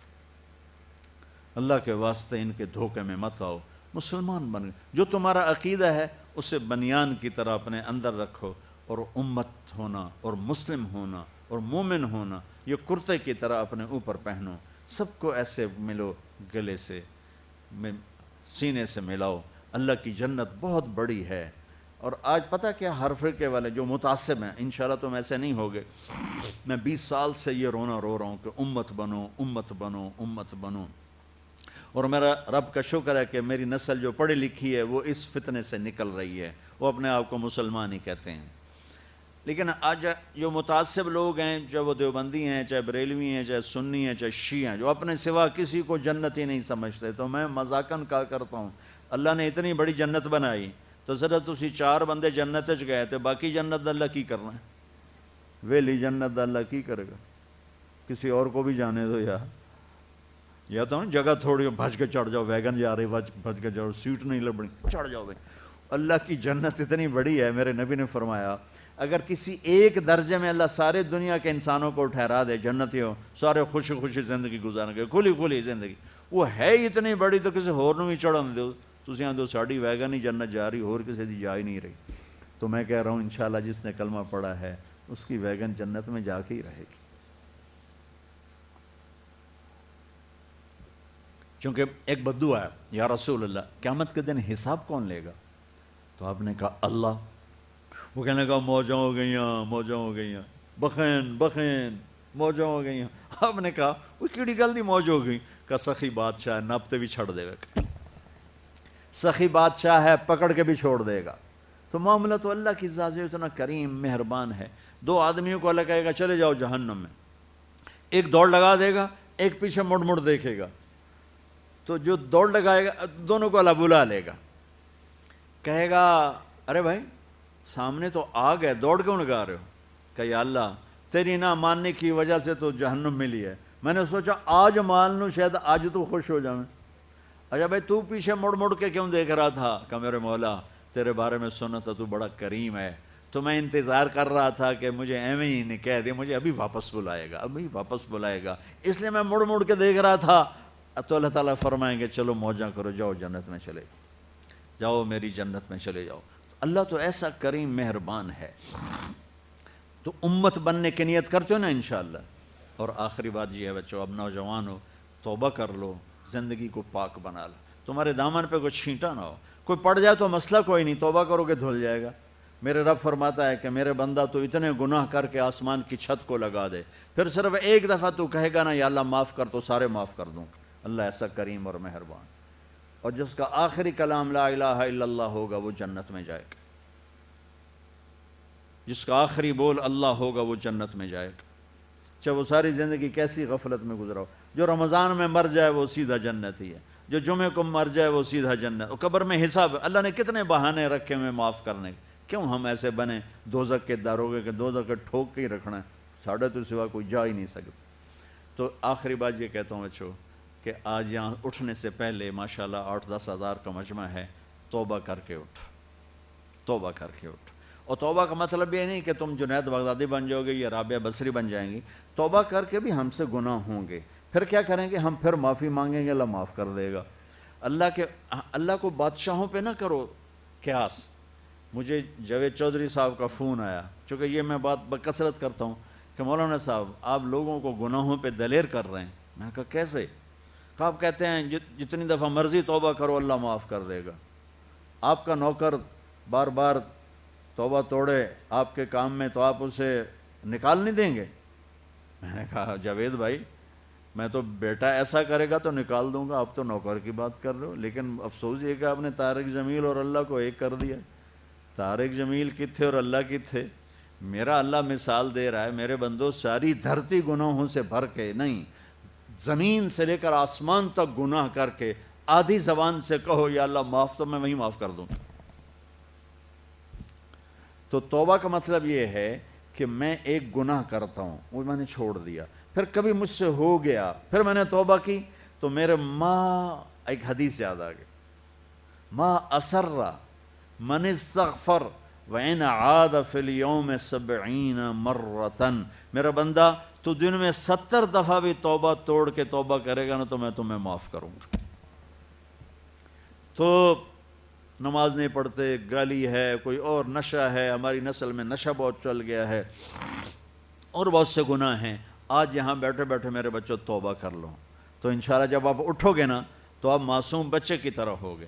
پھر کوئی دھبا پڑ جائے تو کوئی گل نہیں، جیسے ہمارا دھبا پڑ جائے ہم صابن سے دھو دیتے ہیں، ایسے ہی دھبا پڑ جائے 2 آنسوؤں سے دھو دو۔ آنسو ہونے جی میرا تو آنسو نکلتا نہیں تو ہائے کر دو، ہائے یا اللہ، تو اللہ کہے گا جاؤ معاف کیا۔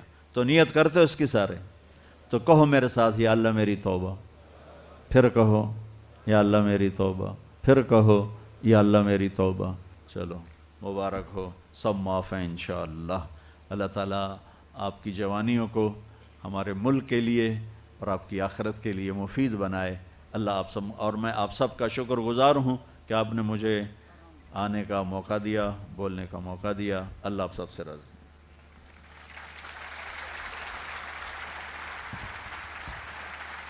قبلہ محترم مولانا طارق جمیل صاحب ابھی اجتماعی دعا بھی فرمائیں گے۔ قبل اس کے I would like to invite the Rector Berry University, Vice Admiral Mohammad Shafiq, to say a vote of thanks to Maulana Tariq Jameel and also award him with the shield.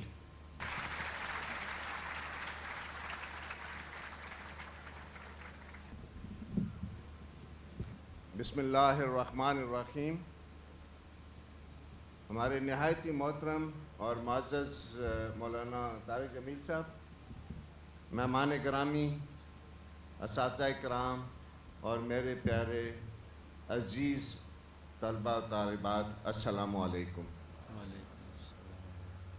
میں سب سے پہلے بیریئر یونیورسٹی کی طرف سے مولانا صاحب کا تہ دل سے شکریہ ادا کرتا ہوں کہ انہوں نے اپنی بہت ساری مصروفیات، کمٹمنٹس اور گوناگوں جو دوسری ان کی کمٹمنٹس اور کے باوجود وقت نکالا اور ہمیں اور ہماری یونیورسٹی کو عزت اور شرف بخشا۔ میں آپ سے پھر درخواست کروں گا کہ آپ میرے ساتھ جوائن کریں اور شکریہ کے طور پہ تالیاں بجائیں۔ Thank you very much for joining اس۔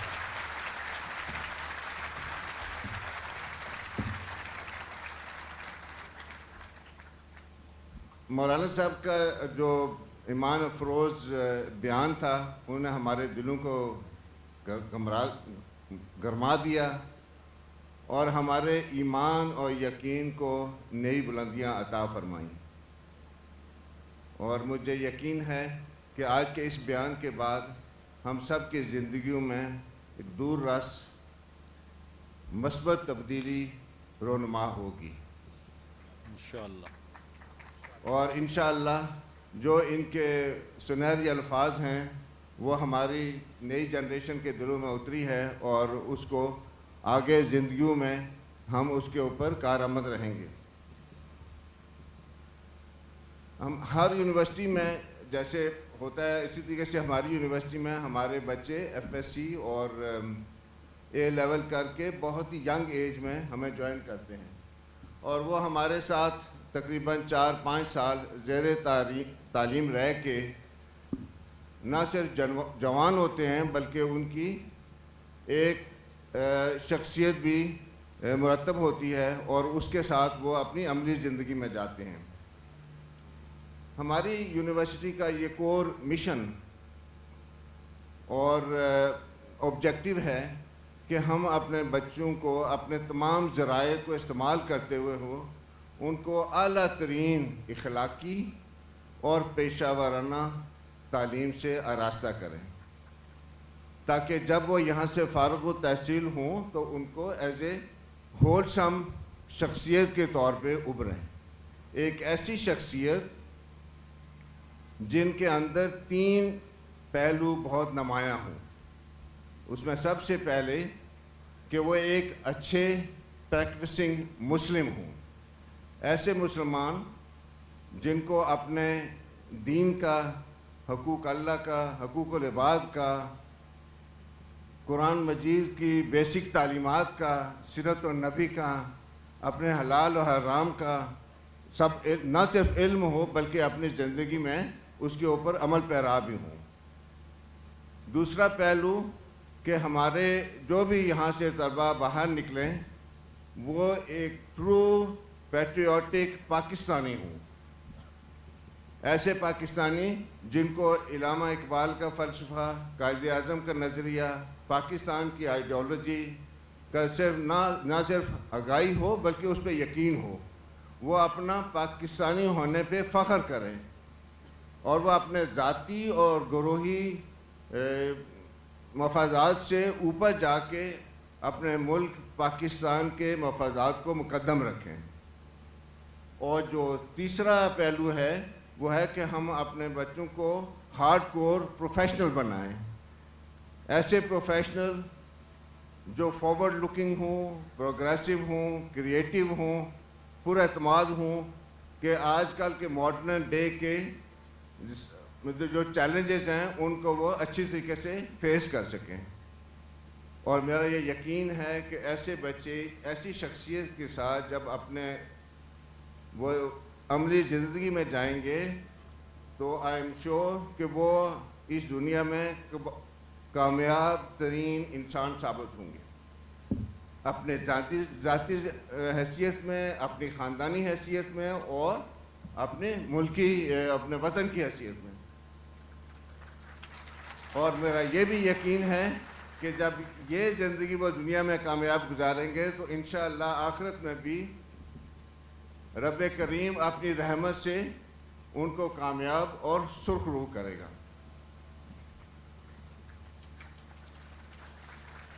سر اسی ویژن کے مطابق ہم نے اپنے بچوں کو پریکٹسنگ مسلمان بنانے کے لیے آج کا یہ سیشن ہم نے منعقد کیا، اور میں طارق جمیل صاحب سے ریکویسٹ کروں گا کہ ہمیں ہر سیمسٹر میں یہ موقع ہمیں دیں، اور ہمارے بچوں کی جو پریکٹسنگ مسلمان ہونے کی ضروری تربیت ہے وہ ان کو دیتے رہیں، تاکہ ہمارے یہ جو مشن ہے چلتا رہے۔ اس کے ساتھ ساتھ میں مولانا صاحب کا شکریہ ادا کروں گا اگین، اور ان سے ریکویسٹ کروں گا کہ ہم سب کے لیے، ہماری یونیورسٹی کے لیے اور ہمارے ملک کے فلاح اور ترقی کے لیے رب عزت کے سامنے ایک اجتماعی دعا فرمائیں۔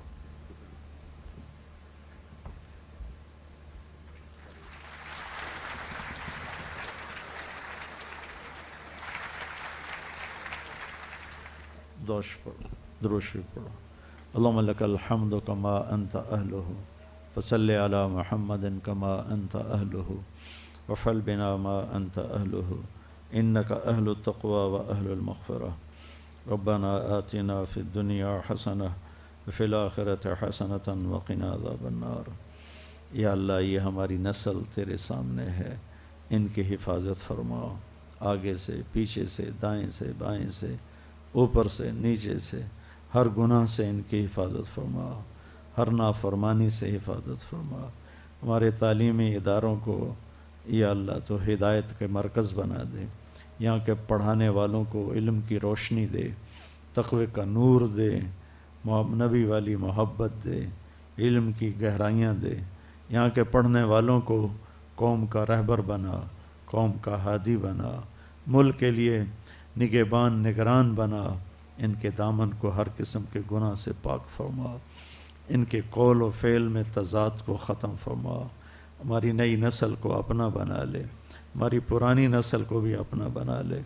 یا اللہ ہم تجھ سے دور ہو کر دکھی ہوئے ہیں، تجھے چھوڑا، تیرے محبوب کو چھوڑا اور دکھوں میں گھر گئے، مصیبتوں میں گھر گئے، پوری دنیا کا باطل ہمیں گاجر مولی کی طرح کاٹ رہا ہے، ساری تہمتیں ہمارے ہی ذمہ ڈال رہا ہے۔ اے میرے کریم اللہ، ایک زمانہ گزر گیا تیرے حبیب کی امت کو پستے ہوئے،